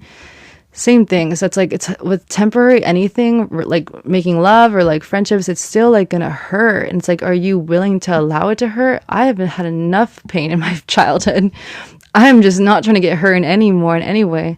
I'd rather just focus on myself and get shit done. And like, you know, successful, it feels good. When you get shit done and you like level up and you kind of like do something good for yourself, or you accomplish something, it has this like feeling of like, it's like a healthy dopamine hit. It's like people do this or like this to like feel good. And it's like you excelling in something like gives you like that dopamine hit. It's kind of insane. And you kind of get addicted to it. But it's a healthy thing because it levels you up as a person. You learn more, and maybe you make money. If you make it or if you don't make money, it doesn't matter. It's just the feeling of goodness, and then you leveled up and you learned something. Whether you made money or not, doesn't matter. It's just like that process. It feels really good. And you just feel proud of yourself. And then eventually, like I said, everything compounds in life. So when everything is compounding in life, you eventually will reap the rewards from all of the work you've been doing. And no one sees it. Like, people don't see you doing it. Like, it's not like, you know, like it's just something that like will eventually compound, and your husband or your wife will see it, and they'll eventually know, and they can see it in just the way you act and the way you move, the day to day, how you raise the children. Everything they don't see it, but they like see it through how you act, like through your whole life, how everything just happens, you know. It's kind of interesting. But it feels really good. And it's like, it just feels like dopamine hits. It's like dancing. Like when you dance and like you hit a beat or something, and you like, and you just like, you're just one like head nod, or just like you, even if you're not like a singer, like I can't sing, but I'll still like sing just for fun. Like even when I sing and I say, like, I don't really know the words. Like there's like thousands of songs, but like I feel like I know the words, but I never like really master. Like I'm not a singer. It's not my song. So like I kind of know the words, but I don't. But if I do end up saying a word and I get it right, it's like a dopamine hit of like, I knew that lyric and it felt good to sing it. Not really, but like, cause I'm not, but you know what I mean? Like if it hit right. Same with the dance move, it like hits right. Same thing. Like when you progress in some way and you like do something and achieve something so small, like singing a note or something, or hitting a beat, it feels so alive. That's more alive than me like faking a relationship, going out into the public just to like get all dressed up and eat a meal or something. Like that's not successful to me. That's like hurting someone. That's like lying to someone and affecting my character as a person.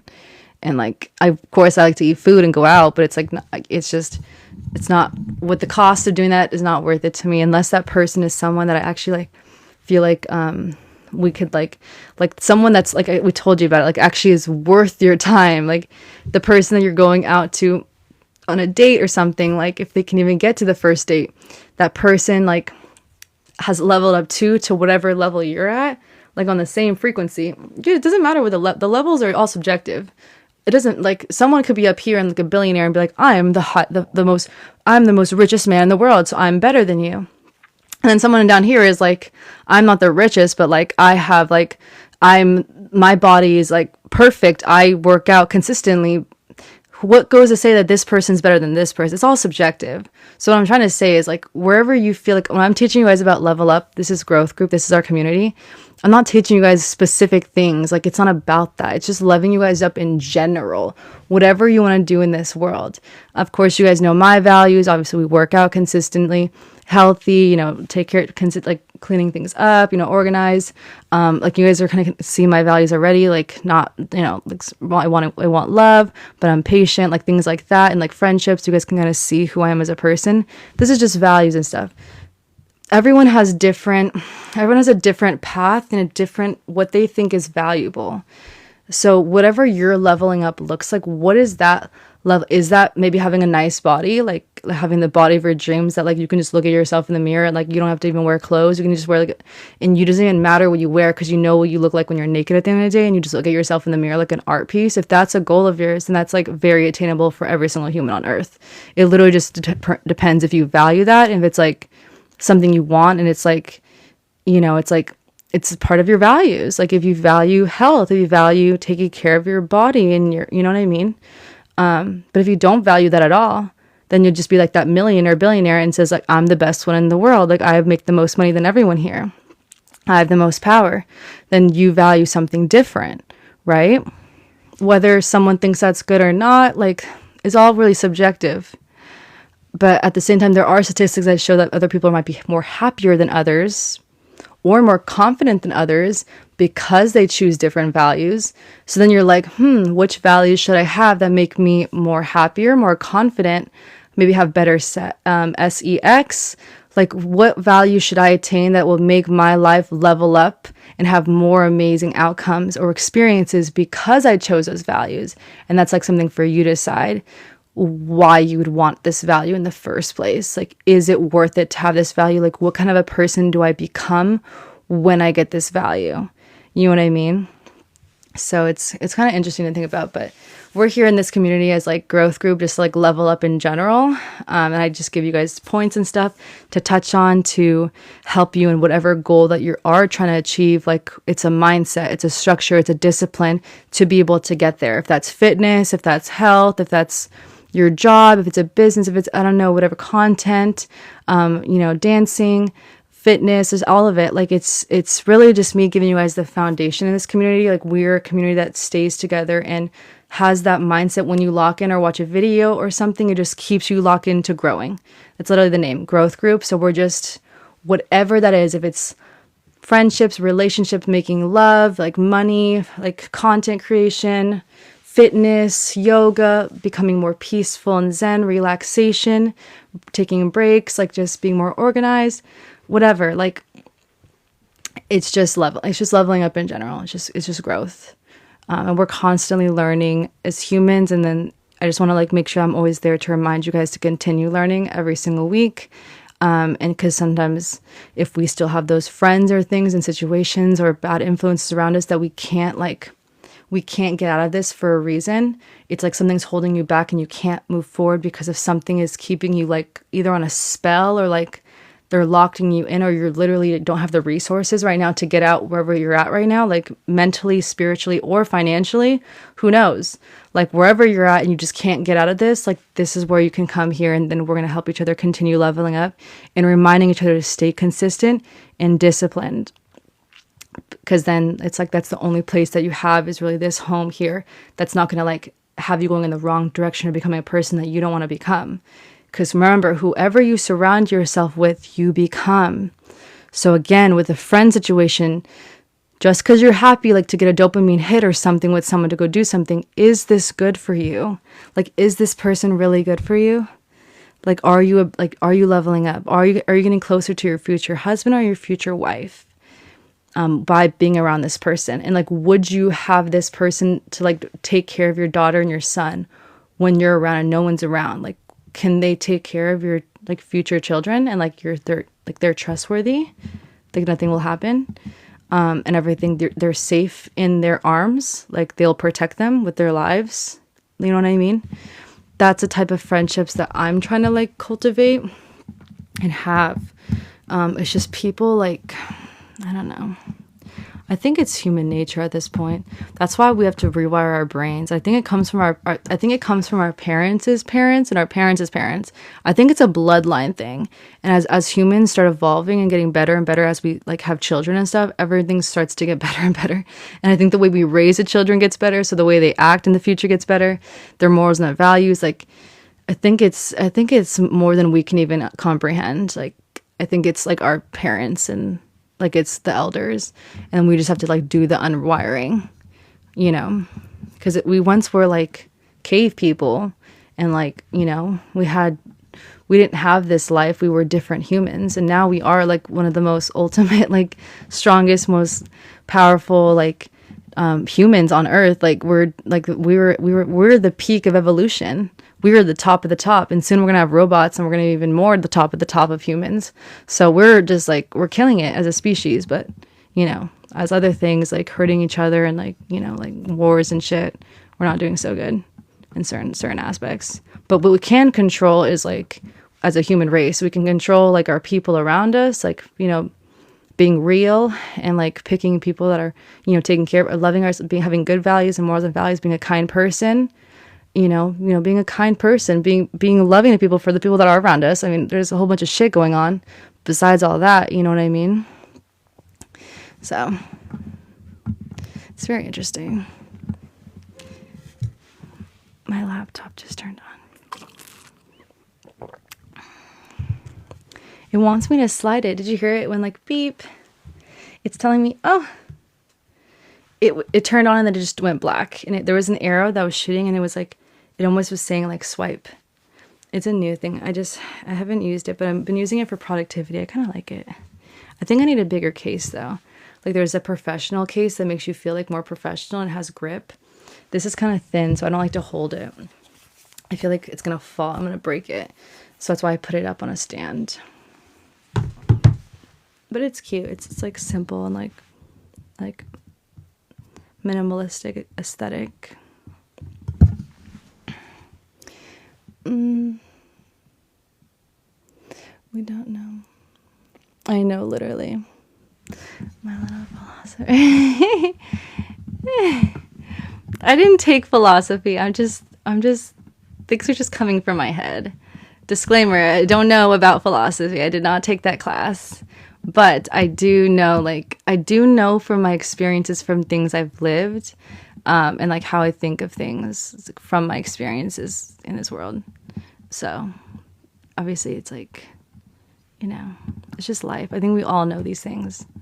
I think it's just like what we choose to focus on, or like, it's really just like taking care of ourselves and like growing and evolving and not being distracted also from all the noise. That's another thing I think. I think people sometimes get distracted because the people that are in power, they know that like attention is money.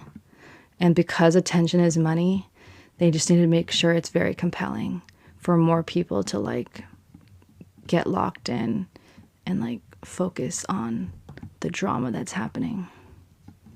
I know like the outside things, like I know like the gist of things, but I don't know what's happening because I choose this because I know what those people in power are doing. And it is what it is. I don't like really care because I don't watch it. I don't care about it.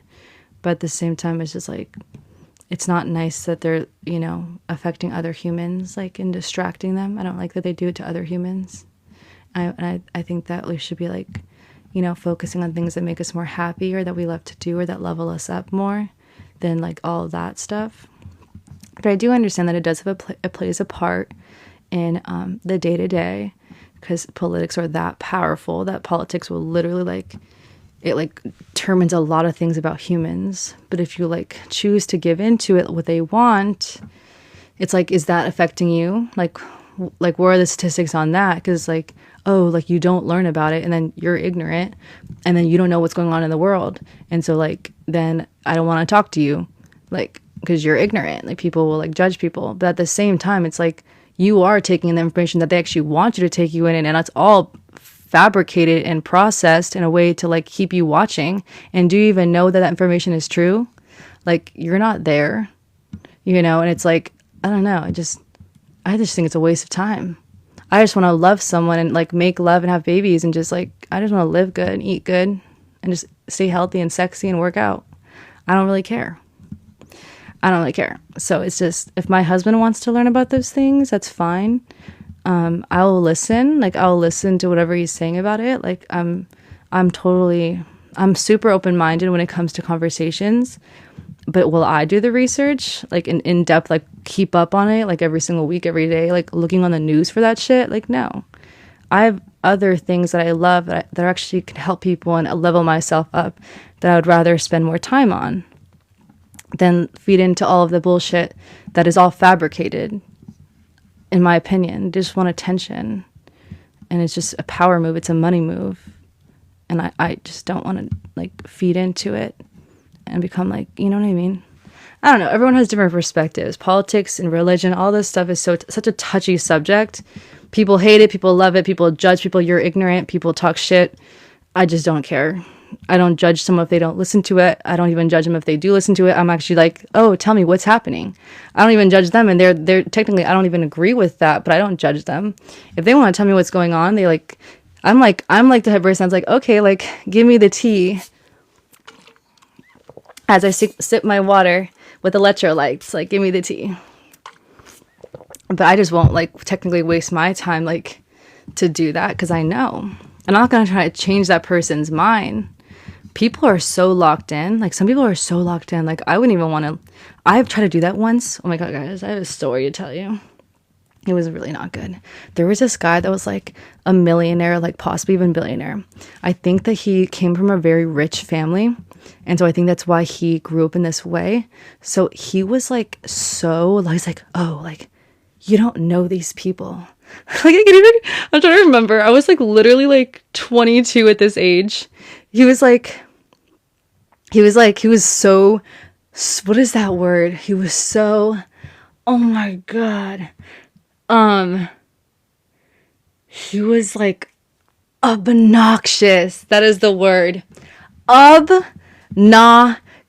That is a definition of an obnoxious human being on earth. Insane.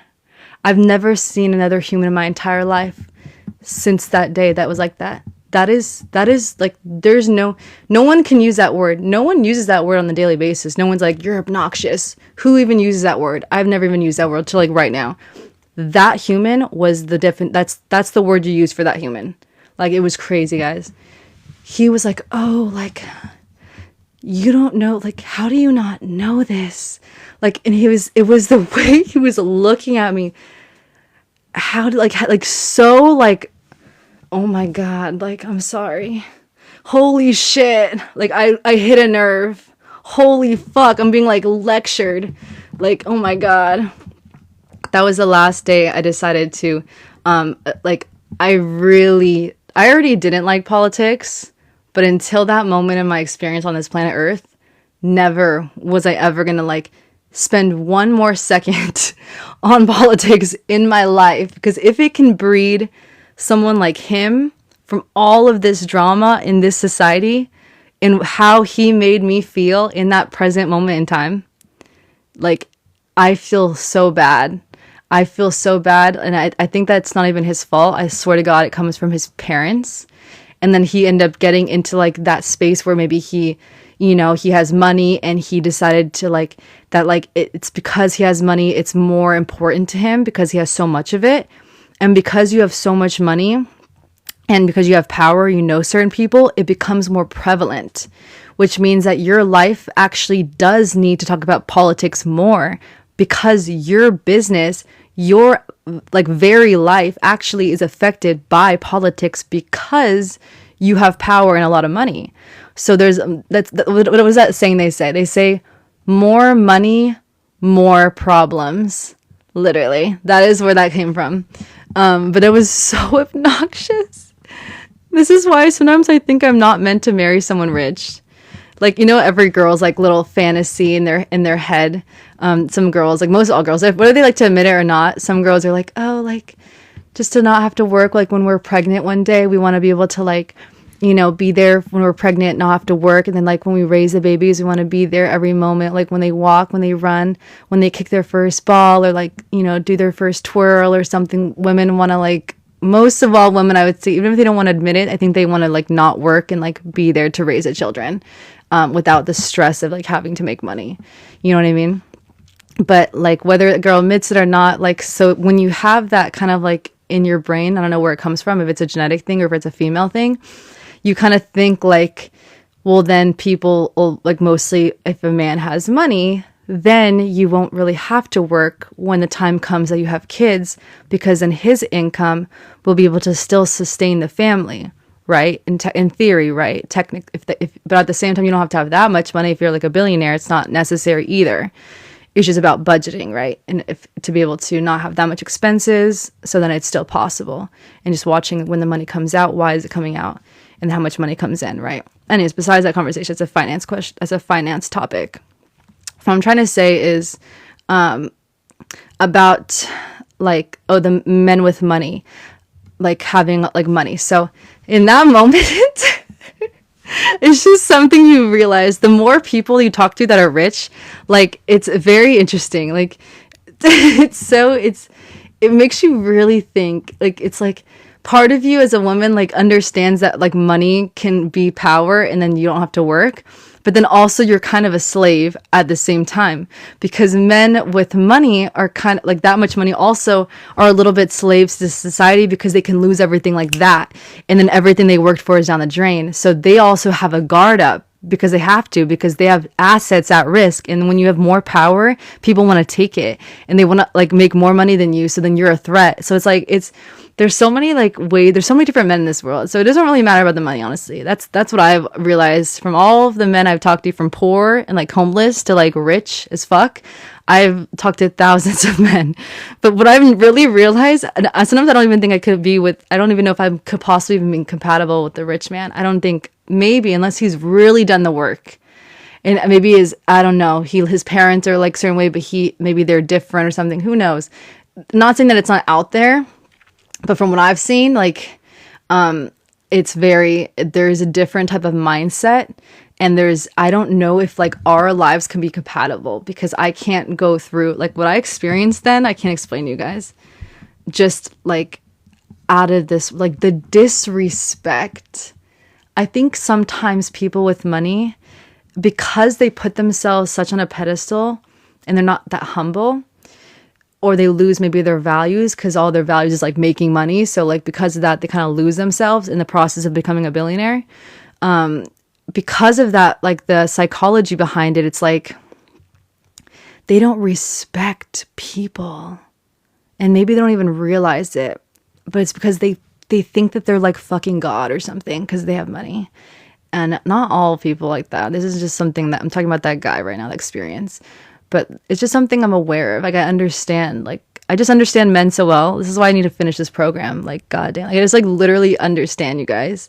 I've just talked to so many. I feel like other women need to learn this stuff, too, because it's, like, it's just the more people you talk to, especially with, like, women, like, different genders, like, the more you talk to, the more different walks of life and different job titles also.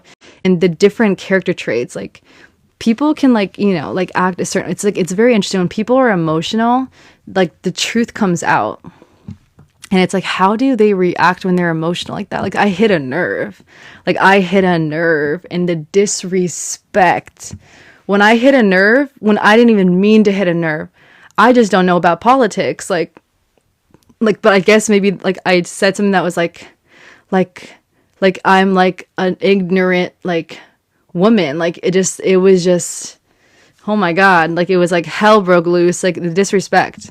And I think it stems from him having money and power, and then they just lose their cool and they just like snap because they're like God.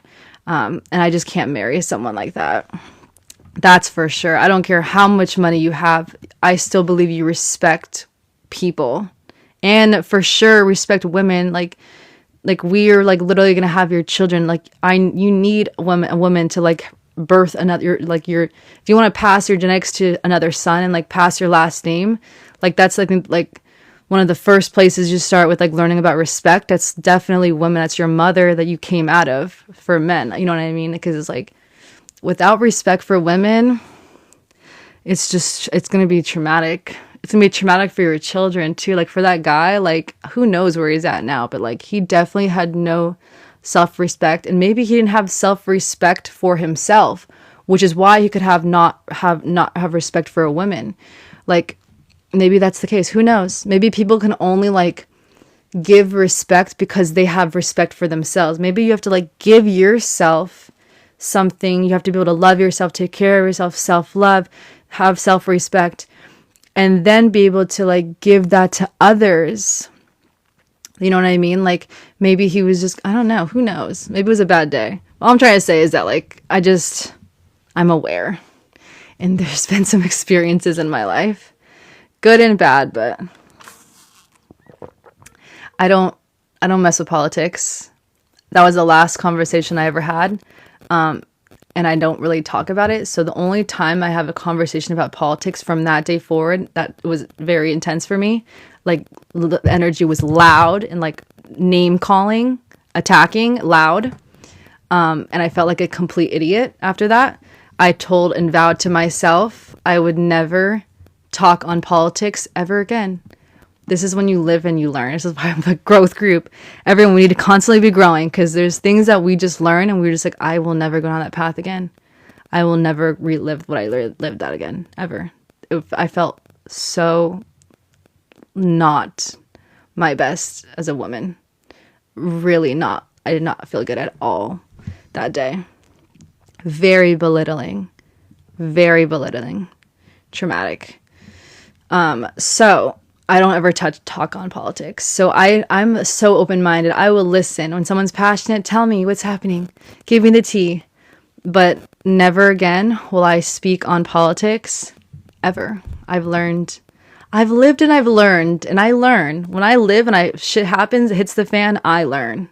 But yeah, it's fun living this way. This is my mindset on this. This is like an inside my mind type of moment right now because this is part of my DNA and how I move in this world. I like to take information in, like give me the tea, but I don't speak on it. So then it makes my life a lot like simpler and more happy. So I'm like, oh, like tell me what's happening on the news. Like, oh, this happened. Oh my God. I get emotional. I'm like, it's like a theater. Like I'm the popcorn girl, like getting the popcorn, like eating while I'm listening to like what's happening, or I'm like crying. Like, no, like I like to feel more of emotions more than try to like connect with someone on a level or try to give any inputs. I only give inputs now mostly on things that I actually like yoga, like growing things like we're talking about right now. Things that I've actually am doing or done. Like that's the only things I talk on now. And that's something I don't know, which I don't know. I'm technically ignorant to politics, technically. Then I will never speak on it. I will not, because I've seen what happens if you do try to, and it's not pretty. It's not pretty, and I don't want to go down that path. I don't want to hit anyone's nerves, and then I don't want also to be like snapped at me and my soul. It's just not worth it. It's not worth it to get people riled up. Like I just want peace. I don't care. Don't hurt me. Goodness gracious, it's horrible.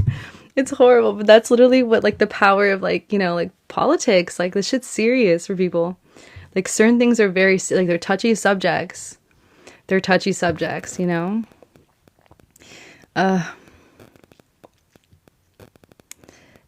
leads to hate. Hate leads to suffering.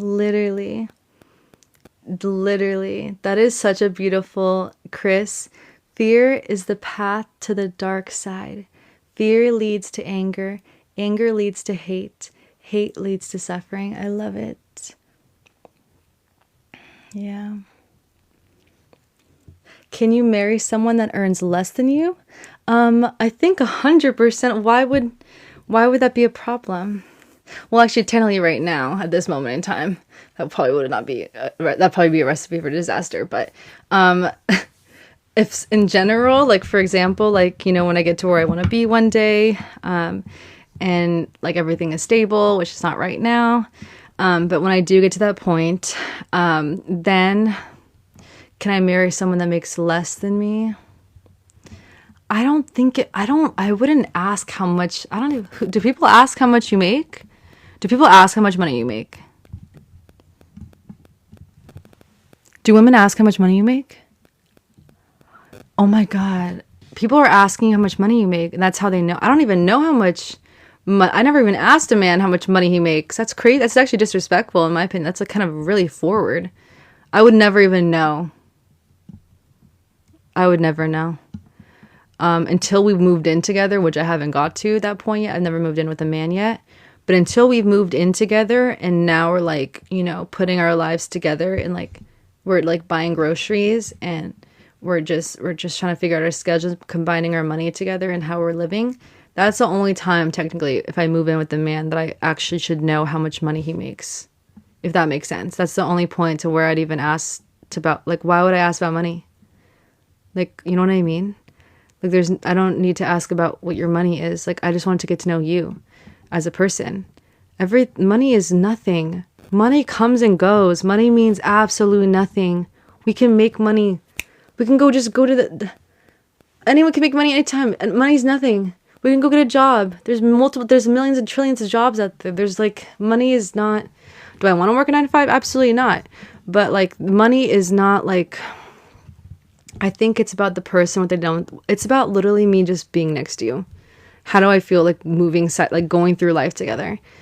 And we can all like make more money or make less money. We literally choose that. You literally choose to make more money or make less money. And then when you choose to make more money, usually you have to do harder things, or you have to spend more time on things, which then takes your time away, but then you make more money. So it's just, money is just money. It comes and goes. You make it, you lose it, you make it. It's just like, it doesn't matter. To me, it's about the person. We'll make more money together.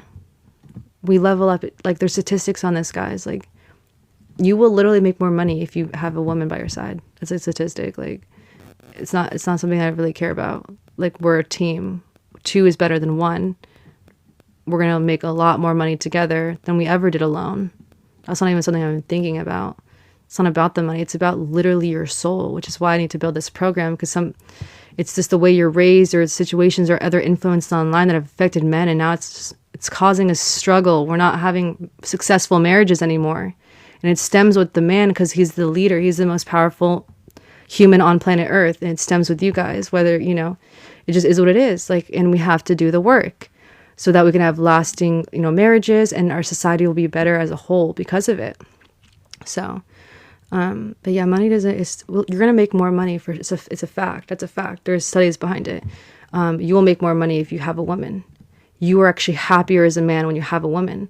Like, everything levels up when you have a woman by your side. So we need to work inwards and level up within our mind, body, and soul, our spirituality first. And then everything will literally just level up. Like, once you start to level up, you'll be able to attain a girl, and then everything levels up even more and more and more.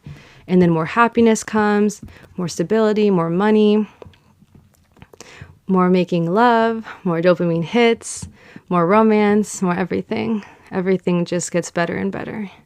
So that's what we're working towards. That's what we're all here for, working towards here in this community. Growth, growth, growth, growth, growth. We want lasting love, and we deserve it. It's cute little. It came off the roses. I didn't really notice it till right now. I just saw it on the table. Look, they're so cute.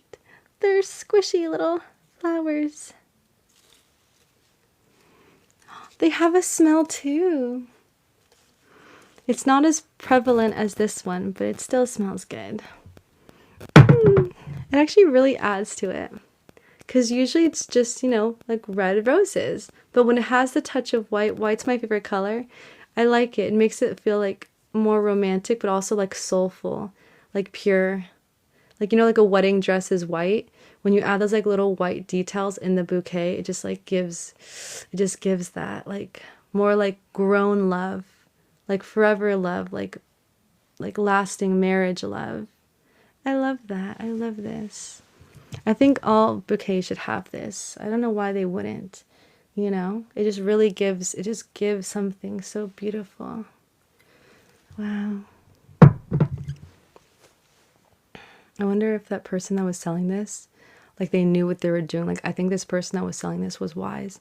Like, that, whatever it was bought from. I bet you, like, there was no other bouquet.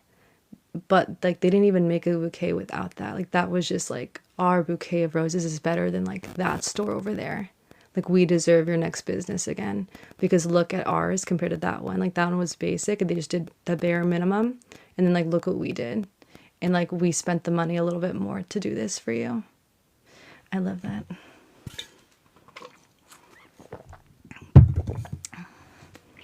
I make my own money. But fucking make money. Essentially, it's really... Heavenly. Heavenly. Oh, I don't know. I just started saying that. I never talked so much in my entire life since live stream. And this happened in January of 2025. But normally, if you guys, I mean, you probably didn't really know this, and it doesn't seem like it, but I actually am very silent. I'm a very quiet person. I usually am quiet in this world.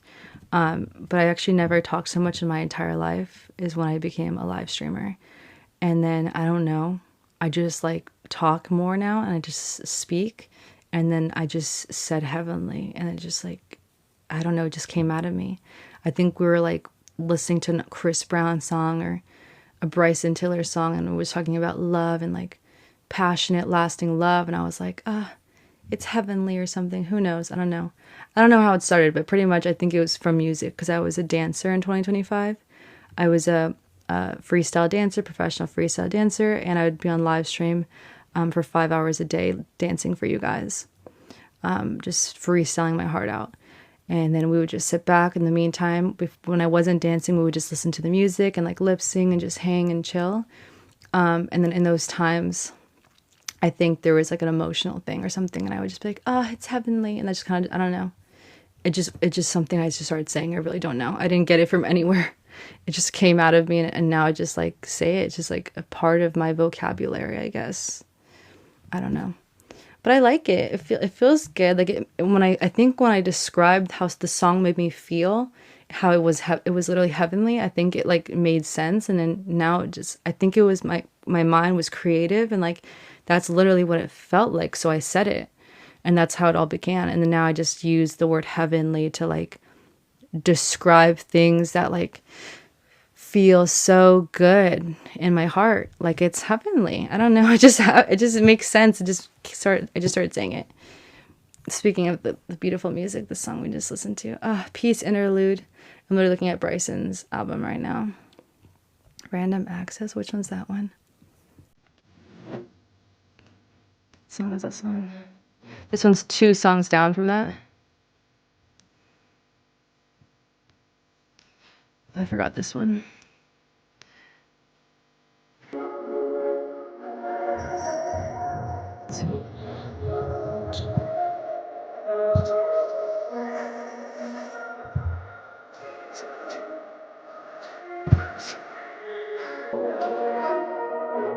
Oof, I remember kind of.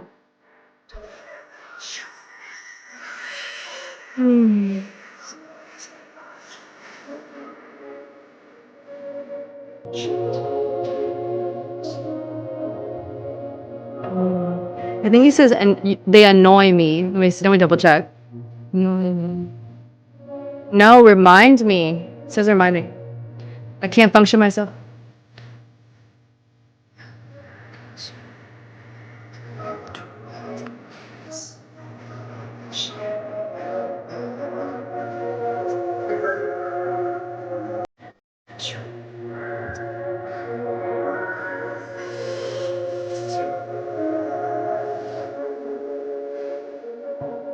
I try to forget, but things just remind me. He says remind me, remind me. I thought it said annoy me, but it says remind me. Something that like my past, the heartbreak, I keep getting reminded of you. There's a million things, I can say. But you never really knew that. I want to take it back. The sequence of, hold on, I gotta rewind it. Oh, did you see the sequence of the flow right there? That's heavenly. That's like the way that it, like the progression. Did you hear that? In the oh my god! And then the voice got faster. It was like it was scaling. She was speaking faster with more passion as it was rising the tempo. Oh my god! It's like literally heavenly. I had to restart that one. Storage full reminds me. I took way too many pics with you. Now got me here sifting through. Sorry, that just tingles my heart because some men don't do this, and the ones that do, God has a specific place for these men. Oh my God. Literally, did you hear what he just said right now? Like women, when we like love a man, like we like want to take pictures. We want to like love you. We want to be like naked, like taking pictures. We want to like everywhere we can. But like that's not always the case with Ben. And like look what he's saying. He's like, I took way too many pics with you. My storage is full. Reminds me, I took too many pics with you. Now you got me sifting through them. Literally, he's going through heartbreak, but now he has all these photos of like him and this woman. But that's in him. Hopefully, they get back together. Why did they break up? It's a whole other story. He's an artist. He's in that limelight. It's a whole other world.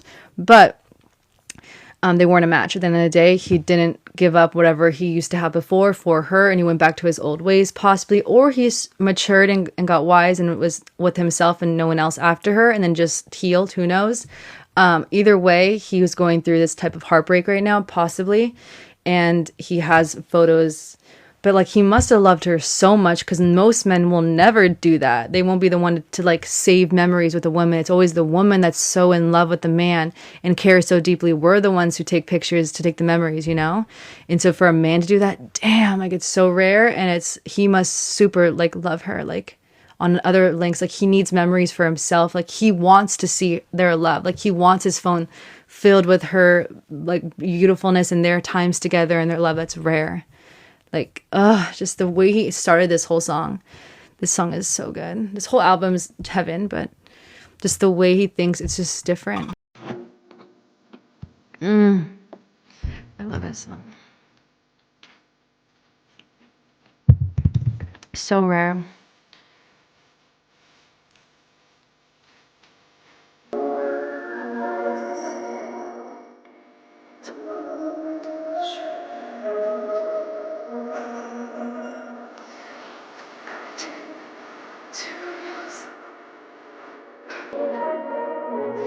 I love it so much.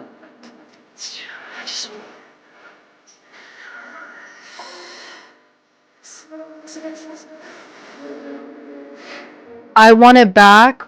Sorry, because it's hard to hear what she's saying. I want it back. I want it back. I want the old me. I'm trying to forget, but things just remind me. They remind me. Remind me.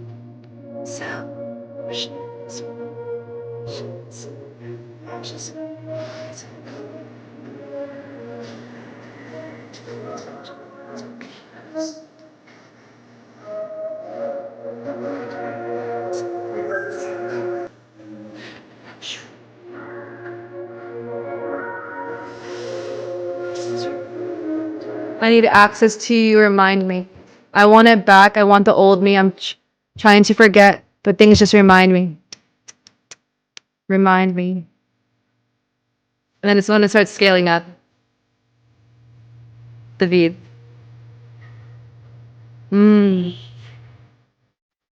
Things, a million things. I can say. Take it. Like,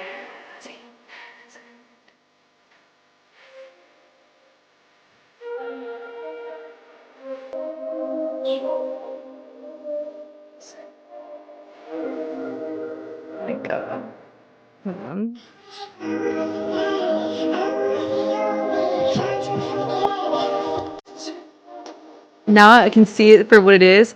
I didn't know this whole time. For some reason, my brain thought it said annoy me. Because my past with my relationships, like, I would be annoyed. I would always tell him things and like try to help, and then he would always let me down, and it would be so annoying. I just feel like I was talking in circles and circles. We were getting nowhere in a relationship. So I think my brain, because the emotions of this song and like how it's like a heartbreak, I think my brain just said annoys me. And so I've been literally this whole time I've been singing it with annoys me, but I'm reading it back right now as I'm like, that's why I'm talking it out loud, and it actually says reminds me. So I'm just trying to like change how the passion of how I say annoys me. Like, you annoy me, like you're frustrating me because we're not gonna make it. Like you can't be my life partner. We can't be a partner in this world if you can't even retain information I tell you. Like, for us to be better, we can't ever grow. We're going in circles for the rest of our lives. We're never gonna grow. We're gonna stay stagnant, or like we're not gonna make it. We're not gonna make it. And it's crazy. This whole time I've been saying that, but it says reminds me, but everything just reminds me. I try to forget, but things remind me. It reminds me, damn. I don't feel that though. Not everything reminds me of my ex. Like, I don't have that anymore. I healed, so that doesn't make sense to me. But annoys me, that actually makes sense to me. So technically I should still sing it, because I will forever, if I do think of that time, those things, that's the only reason we broke up, because I literally could not, like, we weren't going to grow. It was annoying how, like, I had to repeat myself and, like, we were getting nowhere. That's crazy. Sometimes it's like that, like when you think a song says something the whole time and it doesn't. And now it's like I look at the song kind of differently. I have to like try to rewire my brain from what I thought, you know? It's sad. But it's it's just, it's a sad song, but it's good. It's good. It's a good, like, it still makes sense and it's good. It's so good. I love music. Sorry. Reminds me. It's so weird. Reminds me. Annoys me. I still like annoys me. There's a million things. There's a million things I could say, but you never really knew that. But you never really knew that. I want to take it back.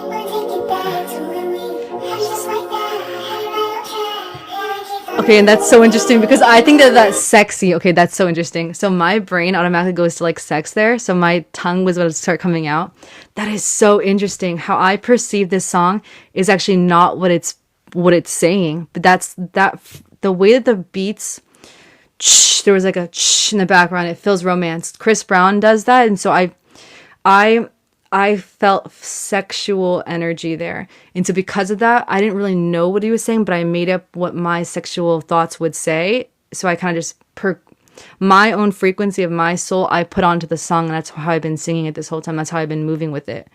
I've put this on like probably like 100 times right now. But I've done it in my own way. So, and because it comes from the beat, that background, that switch up feels like sex. Like it feels that in my heart. So, and now I'm reading it. It's not that. That's crazy. Hold on.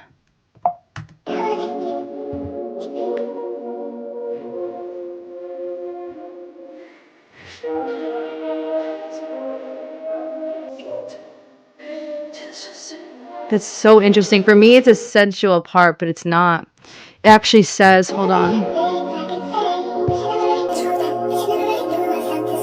I want to take it back. Want to take it back to when we had it just like that.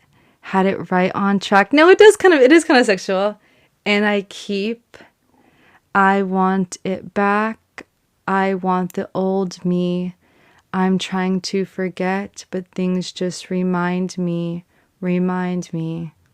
And then it ends. So it is kind of just, had it just like that. Had it right on track. But it's not like super sensual, but I feel that in the song. Want to take it back to when we had it just like that.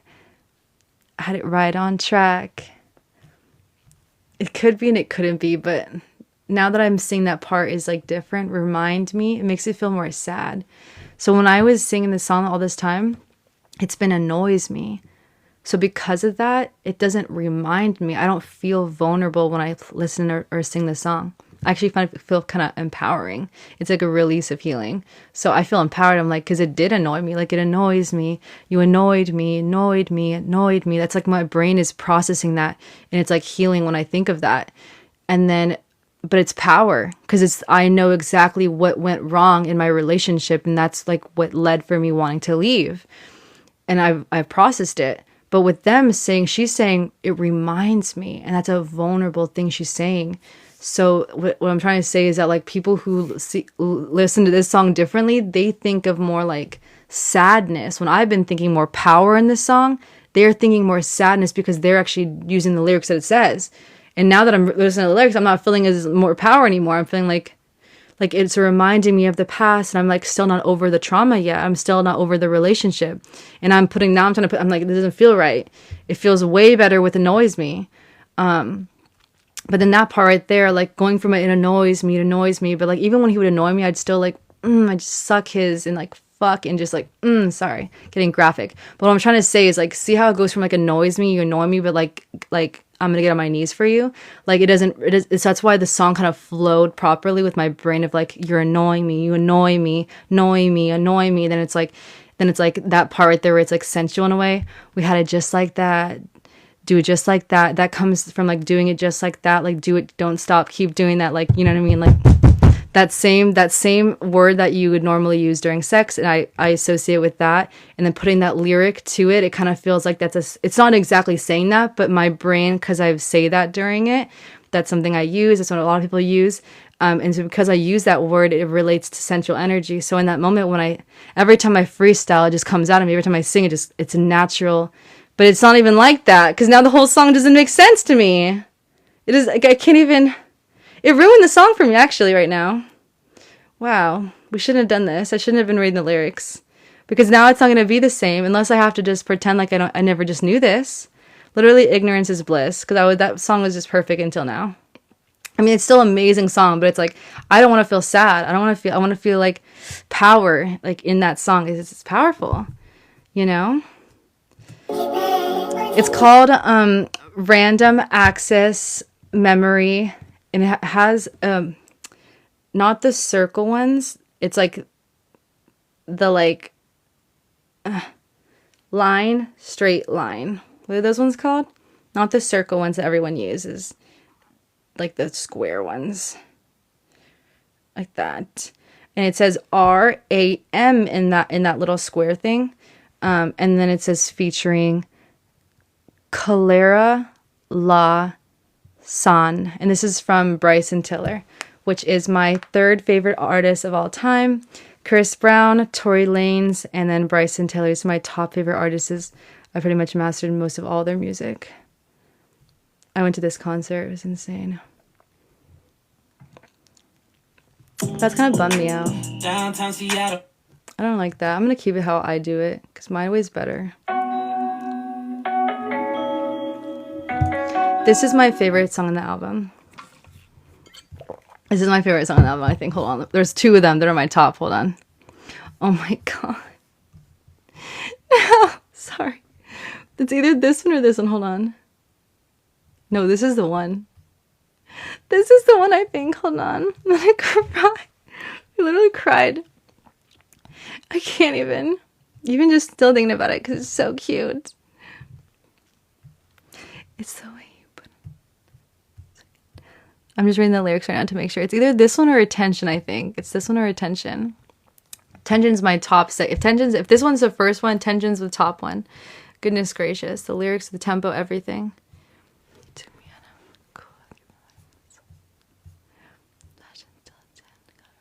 Oh my god, hold on.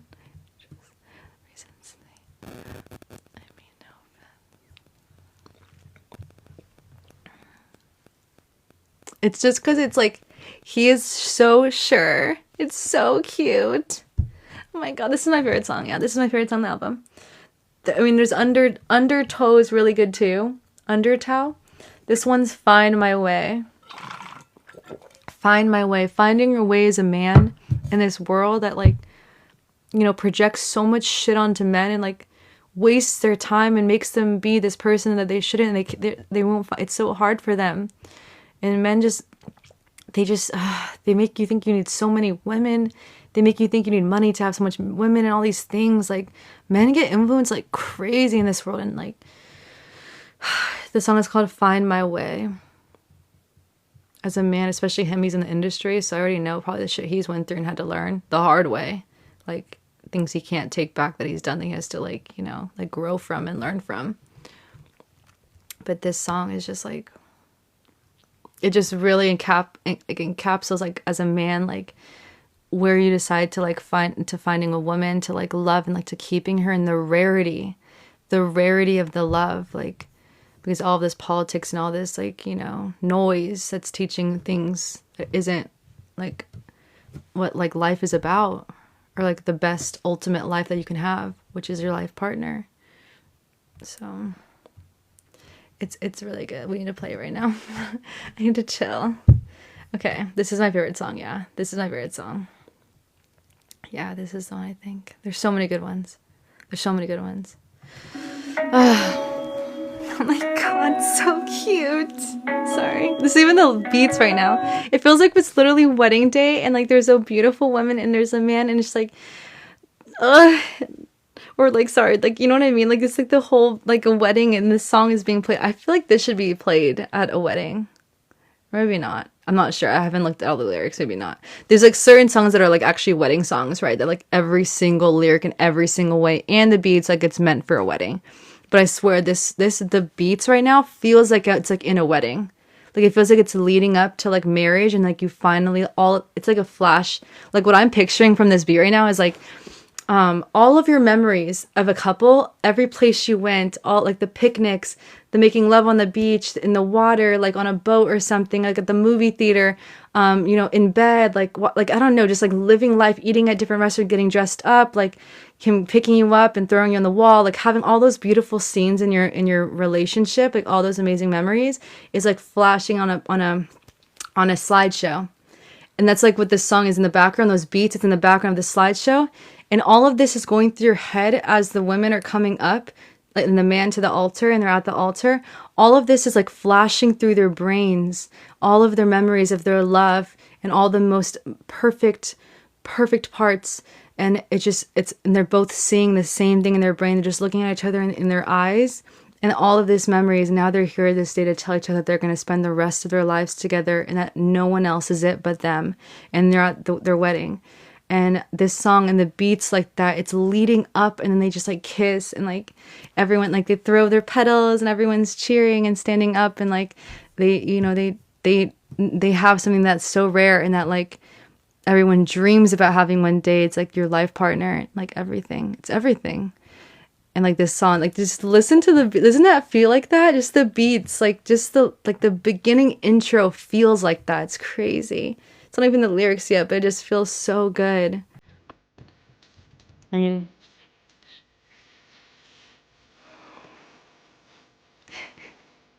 so cute.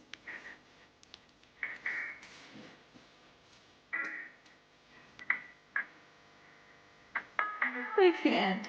Yeah.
Literally love that song.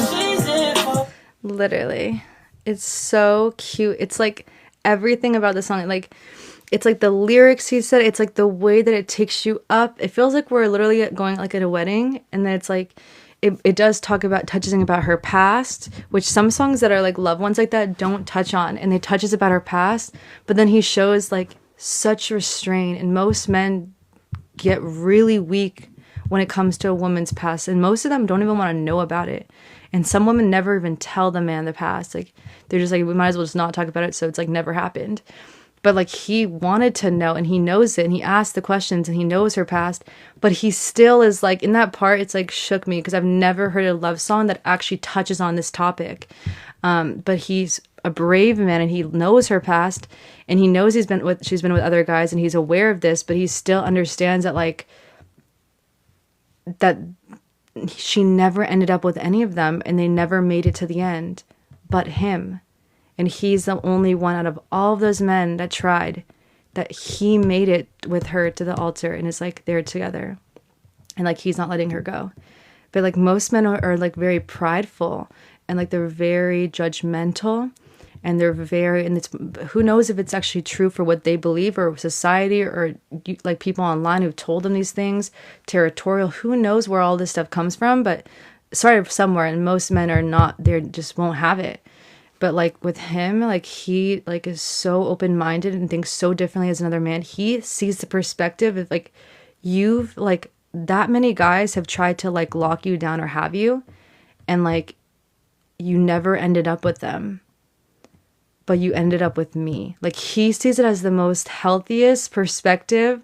Like he doesn't get like so aggressive or like territorial or like judgmental to a woman. He gets like, he understands how valuable like that he is for a woman to even like be with him, to even choose him for the rest of her life, and to have his DNA and have babies for him.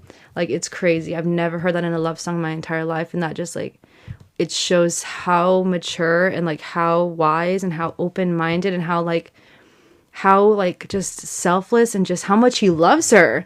Like he did, out of everyone that would talk so much shit and just be like next to other men that are very like stern about these things, or like have a certain way and they're very close-minded, like he doesn't even care, and like he is like, I love you, and I'm gonna be here no matter what, like, and like you're mine. And it's just crazy. It's my favorite song from the album. It's so unique.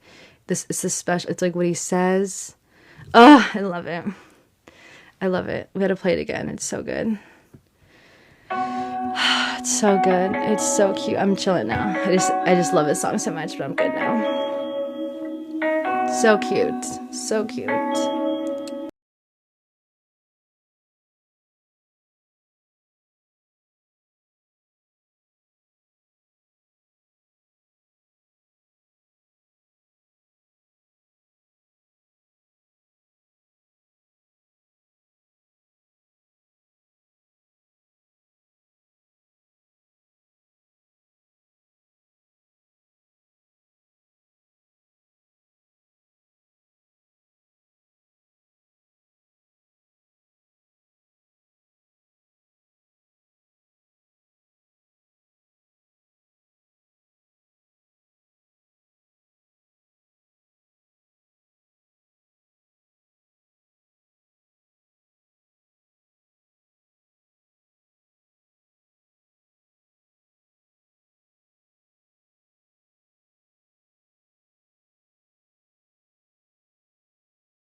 I love how he says at the end.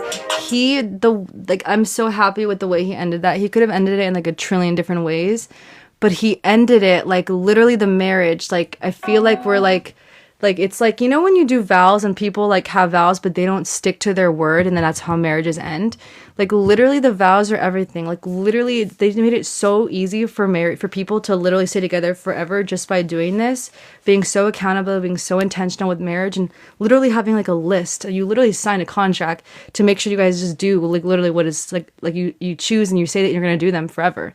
It's not that hard. It's just discipline and consistency. It's not that hard, but like the way he said at the end right here, it's like, especially it's not hard, it's love. It's not like you're doing anything like creating a whole business, and like you're not like, it's like you're literally just loving someone. It's like so simple. It just frustrates me how like how does marriage even end? Like can't comprehend that, because literally you guys like you signed a contract, and like it's not, you signed a contract to love someone. Like I don't understand like how doesn't make sense.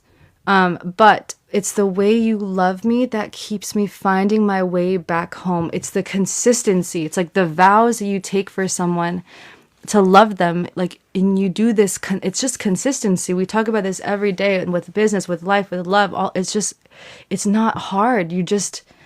When you love someone, you know, when you love something, we talked about even earlier today, when you love something, you are more consistent at it. And like love is the most ultimate thing. How can you like, out of anything in this world, of working out, eating healthy, like eating vegetables, that to be consistent on, you like can't like,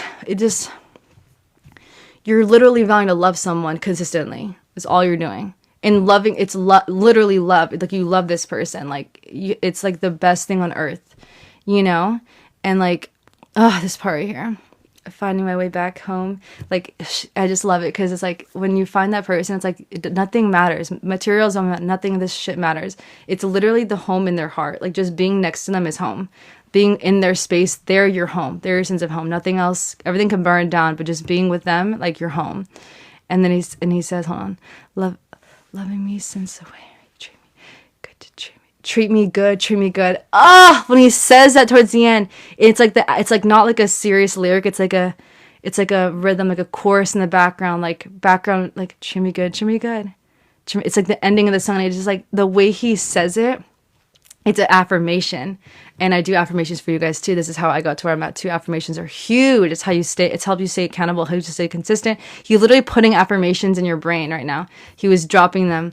Treat me good, treat me good. He was pretty much putting that into her brain so that like she's processing it. It's more in her like it's kind of like for vowels. Like when it's like affirmations in a way too. You read them, the more you say them, the more they unlock, the more you learn them, and then the consistency, everything follows. But it's like treat me good, treat me good.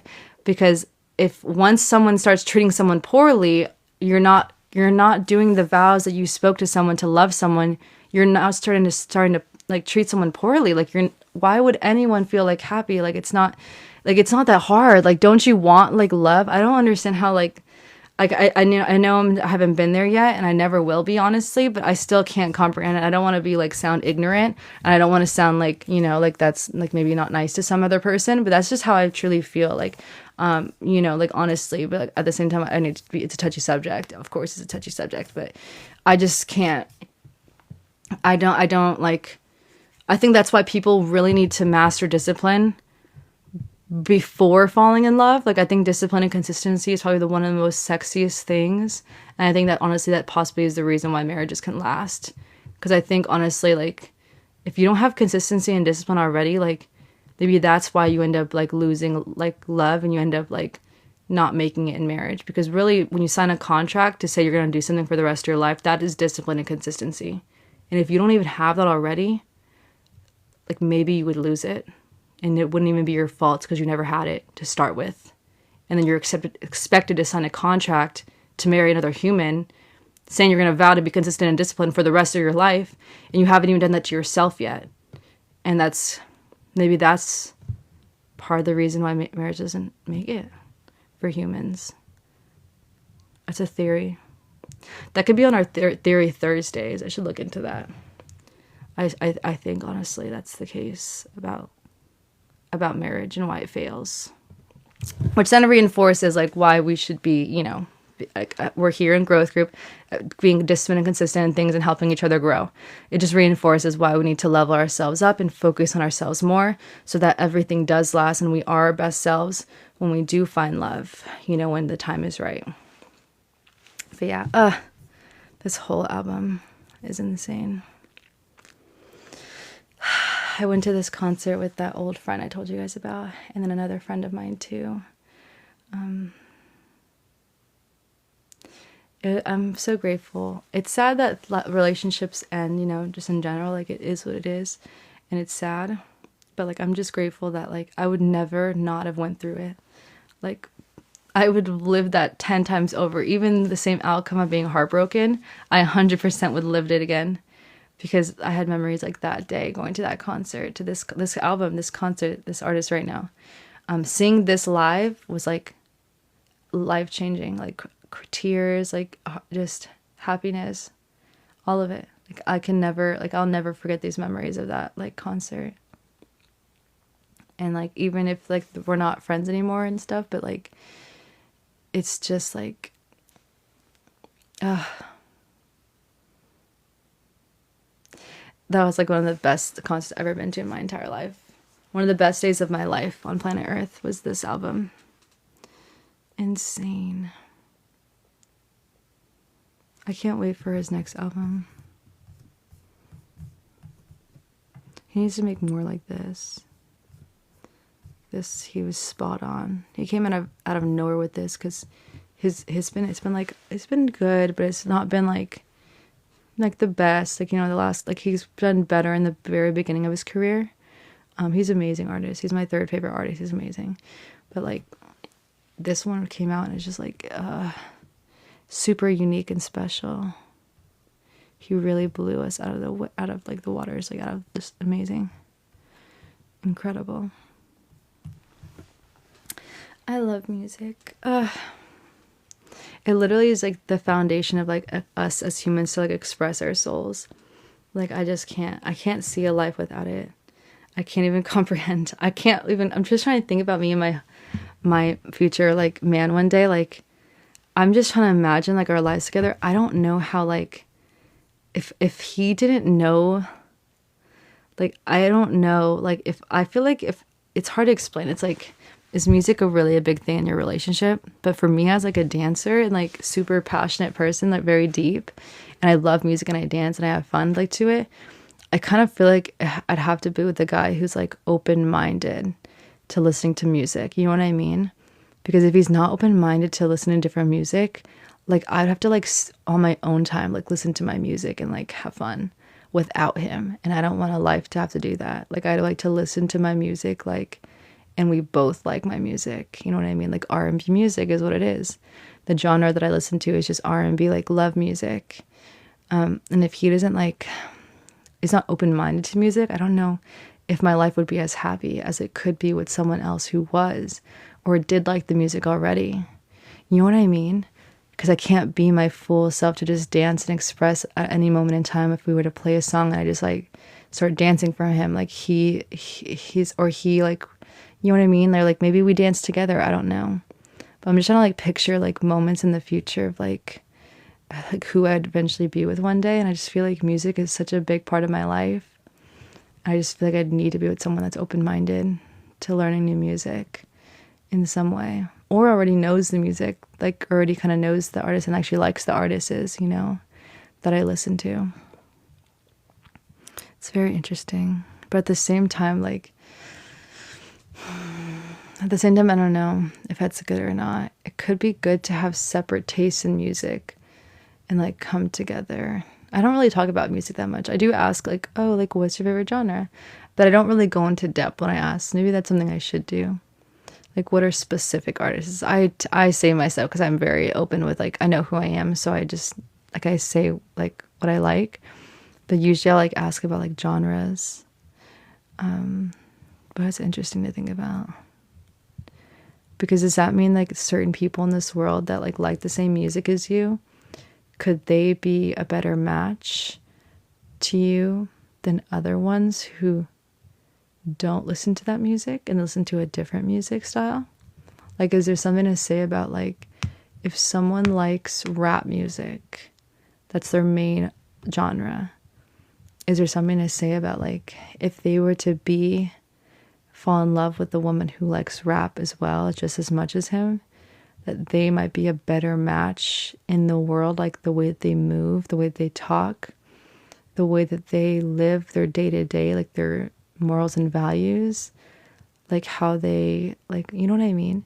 Is there something to say that like if you listen to Spanish music all the time, that maybe if you married someone that also listens to Spanish music all the time, that you guys will have more of a better connection? Like maybe you guys are a better match more because you guys listen to similar music, that it's wiring your brain a certain way. So your brains are similarly wired. Like you guys have similar like brain chemistry.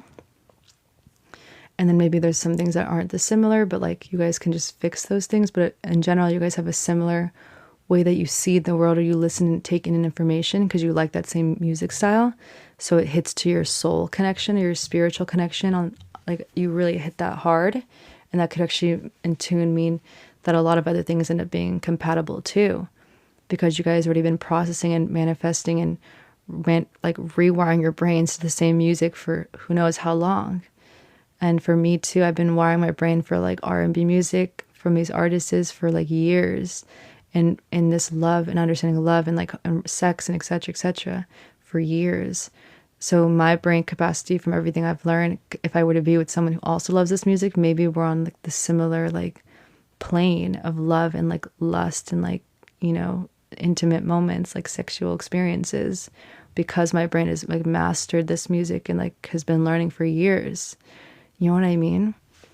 I don't know if that's true. I'm just right now, I'm just like thinking just out of nowhere, but like this could be a theory we can touch on, and maybe we can add it to the course if I do more research on it. It could be something like that we're learning something right now. Or people don't know about it and it's just not even something talked about, and then we make it something.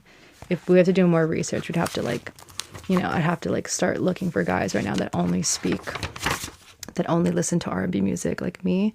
And I have to start like talking to them and going on dates and experiment and see, do I feel like I have a better connection with those ones versus the ones that have more things on the list that are more like, you know, like marital, like husband material traits on the list, but they don't have the music on the list. Does that mean I'm still more compatible to the men who do or don't? Like, is there something to say about the music that makes you more compatible or not? Or it's not the case at all? It just means you guys like the same music. That's something to do to research. I feel like we need to do a study or like experiment on that. I don't know. That's an interesting thought though. Because if that's the case, we need to like develop our own dating app, right? And like fix that gap that's not being targeted. So, music, compatibility,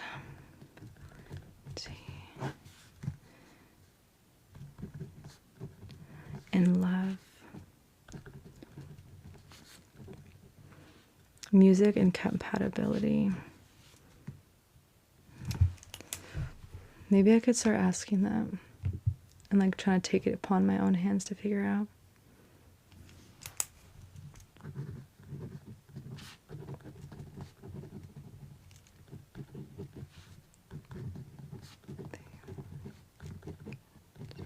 It's interesting. But yeah, I love this music. It's heaven. Okay, loves. It's who you feel a spark with in person online. Yeah. But I think for me, and I just, for my type of lifestyle, I would never pretty much find someone in person. So people like me, we have to date online because it's not part of our, like my life doesn't, I'm not in the public enough. So for me, I'm like, probably the only way I'll find love is through a social media app of some sort, whether TikTok, IG, YouTube, you know, on live stream, Facebook, the dating through Facebook that I'm doing right now, maybe Hinge if I get back on it. But yeah, that's the only way I know for sure that I'm probably going to find love. Maybe I'll eventually go on Love is Blind. I've been thinking about it. I think I want to like get a little bit older. If I still don't have love by then, that's something interesting. It's like a dating. They like pair up people to learn through each other's soul and love each other's soul before seeing each other in real life. And I think they also might. I think what they do when they do this is they like find people that are similar and they pair them together. So they're almost like matchmaking, but they're doing it towards a special thing. So something that I'm also thinking about like in the future. Like I'm not in any rush right now. I'm like, but like if I were to get to like, like my 30s and like still haven't found my person, then it's like, okay, maybe I'll try this experiment. And it's like a matchmaking service type thing. And it's also cool because you get to like find love through the soul and like not from the way that they look. So it's more deeper. I feel that's a beautiful way to start to fall in love with someone, is like not having to see them like for what they look like, but for what's inside, like their soul, which I talked about us learning and helping each other grow better to our best versions. So in tune, if you're rich or poor, doesn't matter, right? It's your soul that you marry. So literally everything I've been teaching you guys, that experiment is exactly what we're talking about, but they just made it a show pretty much. And like they're putting people from all over the world together to love each other. And I'm down for experiments. I love things like this where we start to learn people that are like similar to me. It's rare. So it's like I have to like help people. Eventually, if we can really like, get my program out there and people know about it and people take it, then obviously every single man like will learn all these things and change their life. And then the more men we have like this, the more options for like men that are ready to like settle down. So a lot more women will be like getting wifed up, right? Because the men will have mastered their brain, understand women. So that's my goal, obviously, in time. Also, like not a goal, but something I'm keeping in mind is if I do end up changing these men's lives, then I would like maybe even be able to like fall in love with one of them, because now they understand everything and I know that they understand everything because they went through my program.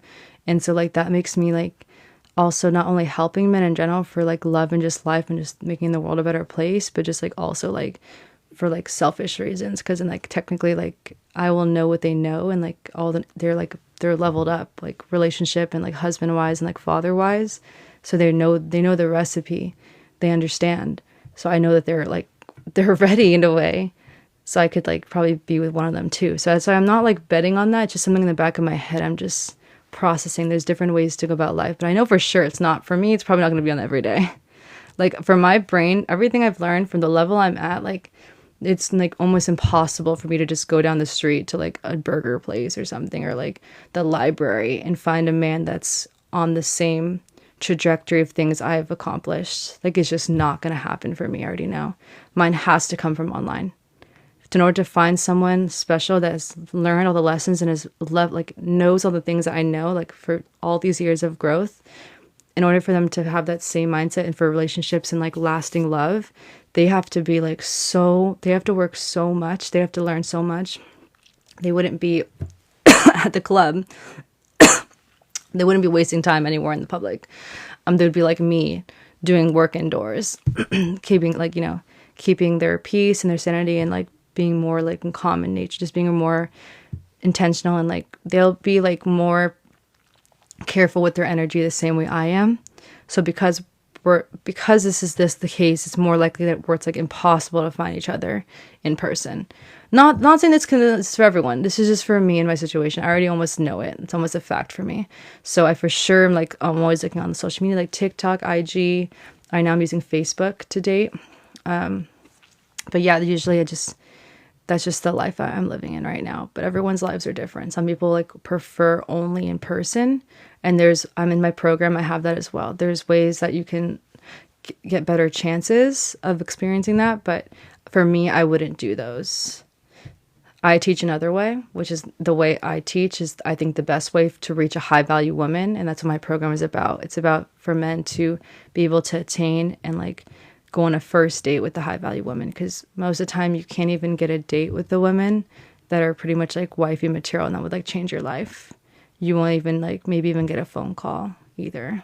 So that's where my course is different, because I'm here to teach you guys and like to where your brain is so like understand of everything of like women and like everything that we want and more, and that you're so wise to the point that like you can first off even get to the first call, and then you will be able to get to the first date, and then also a second and third, because you've understood, you've opened your mind, and if like you expanded.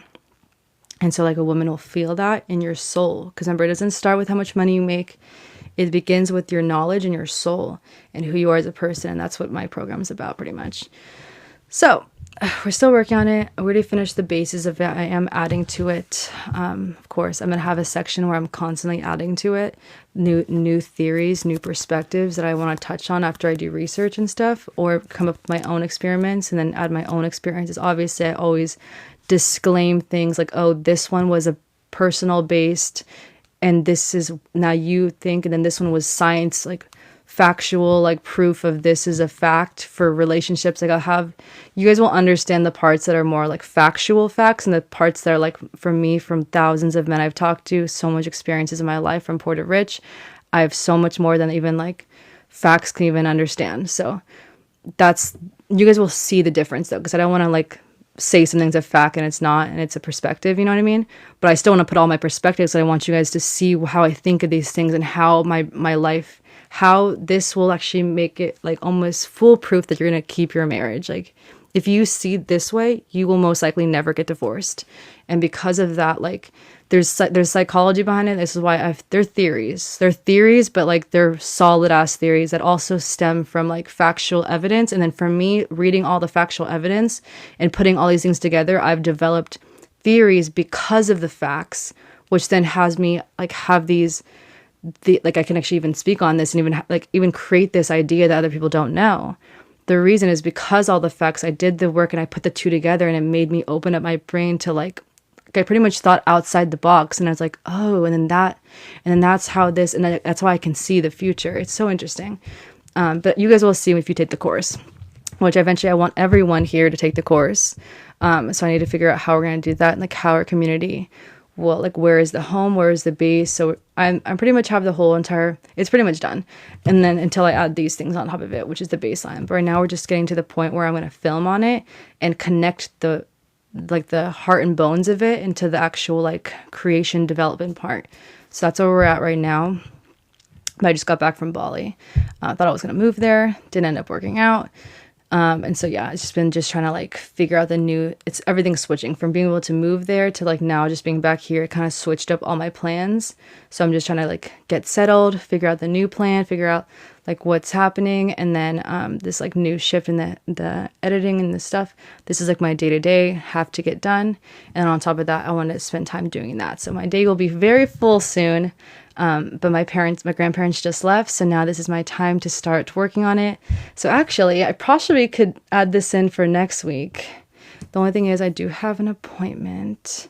I could start working on it like once every week, because I already finished the whole basis, so it shouldn't take that long. I think if I like lock in and like work for like 8 hours, like a 9 to 5 job, and just like work like hard hours and like don't get off and just continue. Like when I do that, I can lock in and hopefully be done in like a couple months or even quicker if I really, really lock in. The problem is you still have to edit it and make sure that there's no imperfections at all. And then also you have to implement on a software and you have to trust the software. It's like a whole thing. So it's going to take me some time to learn that whole back end. And then once I figure that out, we'll be like able to launch. I just want to make sure that it's a safe platform that we're on so that we can do this like long term. I can see this being here with this company for like 10 to 20 to 30 years. And I just keep adding to it and making it better and better. And our community is like everlasting. You know what I mean? Oh my God. It's so incredible how people can like, how do you do that? Do you have to like put like, the little text, like how do they even make it like that? It's like not are those periods? Hello, Jeremy. Are those periods? How does it make that shape when it's like not words? Or is it like some type of like hack? This guy really needs love from a woman. I think it was the mother. Usually it stems from like the mother and like what the mother didn't do or did do. And then it kind of has rage, and like men will release things. And they kind of like, they feel like they need to, how do I explain it? They're just they're more aggressive type of men, and they don't care. They just, they just act. They just actually, they don't act. They react. They react is what it is. Guys, my computer is about to die right now. We are at 10%. Okay, hold on.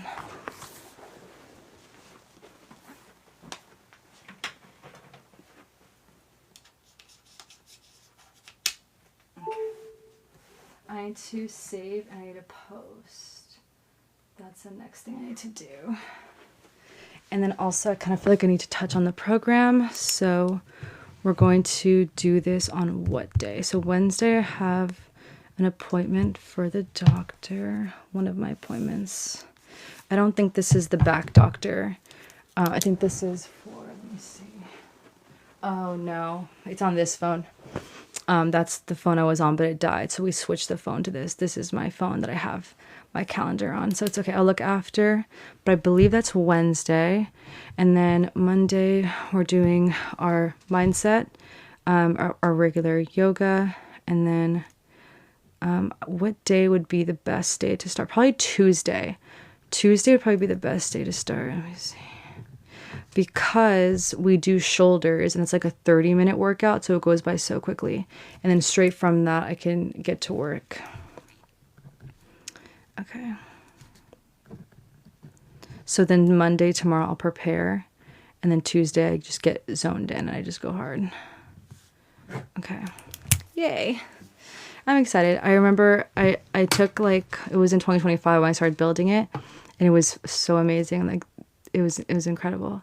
And now I actually have more things to add to it too. Everything that I'm thinking, but also I need to like do some more research on some ideas and some perspectives and things I've been like developing, from experience. But I need to make sure I do research on it first before I add anything. And then if I do add it, just put a disclaimer of like where it came from and why it came from that. So that you guys make sure if you feel like you want to take that in, that knowledge or not, you guys can decide, but at least I have it there for you to decide if you would like to use that or not use that based on your experiences and based off your life. So yeah, if some of those I need to add in, so I'll write that down. Add and do research on the notes, and then film. And then I need to pick the home that we're going to have our community in. That's a major one for me. And I've been like debating between like 3 companies right now, because once I pick this company, like I'm paying monthly for like years, and whatever price range that is, I'm committing, almost like you're getting a lease at a place, like depending how expensive it is, I'm committing to that company to pay like a large amount of money every single month for years and years and years. So I want to make sure that I trust the company and that they have what they say they're going to have for us. Like they're real, and it's like they can bring that value for us, and it does feel comfortable when you guys go in to, listen to the program or the PDFs, etc., or the community home base where we can ask questions and stuff. I need to make sure that the software like actually is like solid for this. If not, then it's going to like be very unorganized and not fun for us to go there. I want it to be fun for us to be in our community hub section. And if I'm spending like $600 a month for that, like that shit better be perfect. Or I'm going to hire my own developer or something, because like that's crazy. It's like theft. You know what I mean? For like, think about how much money they're making, like $600 and I'm paying per month for like 10 years. That company is like, that's a lot of money to be paying for a company. You know what I mean? It better be fucking like heaven for everyone in the community. You know what I mean? Like, damn, it's a lot for like, a software when we can technically like, no, I mean, not really. I'm like, where else we would have it? It's like free. I have to pay. I think it's the only way. I have to pay. It's just part of like what they want. It's part of the security of it, and it's like we have the Facebook. We could do Facebook groups and it's free. But when you pay, it's like keeps it safer. It keeps it more protected. I think they say like the hub is more protective when it's paid for monthly than us just using Facebook Marketplace to connect, which we are using. We have the free growth group community there that I just made like a couple weeks ago. So it's very new. You guys can join there. But that one's like, it's not going to be where the people who purchase a program, those are select people who are all like-minded. And I want everyone to like also even be friends, because now you guys are on the same technically path if you guys would like. But I just want that home to be like more sacred. And that's like, obviously, like that's where everyone has the same knowledge at this point. Everyone's leveling up like to a whole nother dimension there. Like in a whole nother world. You're going to like open your mind up to so many things you never even like thought of. It's just going to be like, wow, this whole time I was doing this and I didn't realize that that was a problem. And why is it a problem? Because this, and this. So I want like that community to very be open-minded. People that are there can ask questions and stuff. But it has to be user-friendly. It has to be, you know, a nice place that makes you want to like click there. So it has to be quality software. You know, it has to be. So we're going to figure it out though. I have like 3 companies, and then I have one of my mentors has their own like base too. But it's like cheaper, but at the same time, because it's cheaper and I trust this, because he's my mentor, I trust him. So it's like, should I go with his software? But like, I just want to make sure that his software is going to be here for like 10 to 20 years. You know what I mean? If I'm paying him like a couple thousand every single year, I just want to make sure that's like, that everything doesn't disappear like in 10 years and I have to like collect everyone who paid and like we get to go find another hub or something. I just want to be able to do it once and then that's it. Our hub is there forever, you know? So if anyone has any ideas, I know. I know. If anyone has any ideas or anything too about like a place that we can all connect, like whoever, like after, you know what I mean? Like, or how it, like, it's a software. It's either I have to invest in like a developer who makes like something from scratch, or I use a company that I pay a monthly to that they have the software pre-done, but they allow me to host our community and host people that took in the program and like even put the program on so that like you guys can even go through it in the first place. But I have to make sure that I'm ready to pay that much money per month. Like it's, you know what I mean? Whether I make sales or not, like I have to be prepared to pay a lot of money. And then like when I go on that and hone on that, like I can't ever stop, you know? So it's something I'm trying to pay attention. I just want to make sure that it's a perfect place, depending on how much it is I am spending. And then if I'm spending the money on it, like it better work well and be easy in user access. Like everything better be seamless and not like, oh, there was a glitch. Why did this happen? Like I get like, you know, a complaint or something about something. That's what I'm like nervous about. And I'm spending all that money, you know? That would be nice. Yeah. If you could Google something. Yeah. And help. There's a couple of them I'm looking into. I've never been with the company, so I don't know. Like it's just something I've not experienced, so I just can't really like say, you know, until we do it. And that's what sucks about it. It's like I wish I could like do a trial or something, you know, but it doesn't work that way. Like once I start selling the program, it's like you guys buy it, and it's like we already have to have the hub figured out. It has to be figured out before anyone sends money. You know what I mean? It needs to be something that's like, we already know this is the place our community is going. Anyone and everyone who's taken the program, like this is where you go to receive the program, go through it if you want to go through it again, or this is where you come to ask questions. And there's like, you know, a chat section where everyone's like, you know, getting to know each other as well, like a community hub, or just like daily, like, you know, knowledge or like quotes and stuff, like where I can keep up on it. So I just need to make sure that I love the platform and that it's like clear and precise and it's worth that money I'm spending per month, you know, to keep it afloat. So we'll see.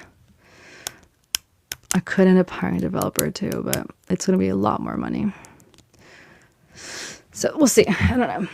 It's things to think about, but for now, one step at a time. Let me just like finish it. Then when that point gets to the point, I'll ask you guys. I will literally probably ask you guys to be like, hey, like, do you guys like this one better than this one? Or like, maybe I can even ask you guys like what, because really it's like, we're all going to be there. So we all have to like the platform that we're using, you know? So I can even ask you guys, like, what company do you think is better for us to go through, and see what you guys think too when the time comes. But yeah, I need to get to work on it and create magic, and I'm excited. So much more to come. And yeah, I'm excited for everything. And we have all this new schedule too with the live streams and the yoga. I'm still trying to figure out how to get more comfortable speaking on these things live. I'm natural when I talk to you guys like this, like I'm just, it's chilling. But when it comes to like teaching, like I have to do with like the points and stuff on here, for some reason I don't feel as natural. So then I want to create magic, but it needs to come natural, because then it's like my brain works differently when I'm just flowing, but when I'm like more robotic like this, like what we've been doing, like just started doing, that is when it's hard for me. So I need to learn how to master that as well, because it's more structured too, and I think it's more clear to like understand, and it like kind of gets to the point. And some people like to have information just get to the point, which is what the series that we're doing now live is. It's really just like I have the bullet points, we just get to them, we speak on it, and we're done and we're out, right? And what we do right now is just talking and creating, like just being together and just hanging out. This right now is more like just natural, and there's not really a structure, so we're not pressured to need to like end the live, or when you're pressured to like get the topic out, or to like, you know what I mean? And that's more pressure, which is why it actually makes it harder for me, and I can't flow the same way as I normally do. So it's just something that I'm aware of, and we need to get better at it. So hopefully if I end up getting better at this, everything will like level up, because that's going to say a lot about like me as like technically like a teacher, like, which I mean, I never really thought about that, but like, who knows? Like I could end up like teaching, like being an actual teacher too in the future. Like it's not necessary, but just for fun, for pleasure. Like, I would love to like be able to teach, like I can imagine like little kids or something, or I don't know, like if I can master like learning how to communicate like through like, like bullet points, like live like this, that's a skill that I could actually be a teacher, like maybe for like kindergartners or something. I don't know, preschoolers. But that would be so fulfilling. There's many different ventures in life, but also I am thinking about going through a yoga certification soon too. Just something to add to the list of things that like, I've like learned and done. And obviously I know yoga, but it's like, it's kind of cool to get, go through a certification, like, like see like other things I can learn, and like maybe level up in like different formations that I don't already know, So it's like, we'll see. I think I might do that soon. There's a lot of things. There's so much life. There's so much to be learned. There's so much growth. There's so many courses. I'm still ever taking courses, constantly learning and growing. It's a part of life, and it's fun. And we just level up. Every time we take a course, we just like level up. So it's like, I'm not sure which one's next. I think it's going to be the yoga one I take next this year.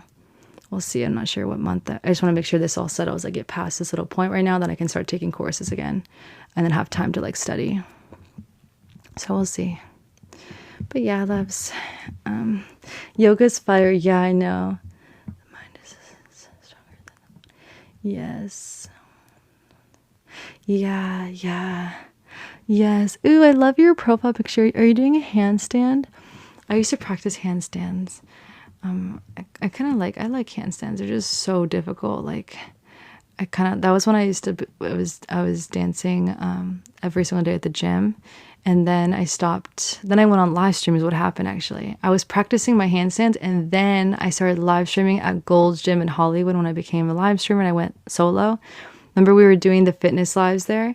And because of that, I've never been under pressure and worked out before. So I stopped practicing all of my like headstands. I can still do a headstand, but I stopped practicing my handstands and stuff because I was on live stream now. And like, I was already like new to live stream. I was like, 3 months in?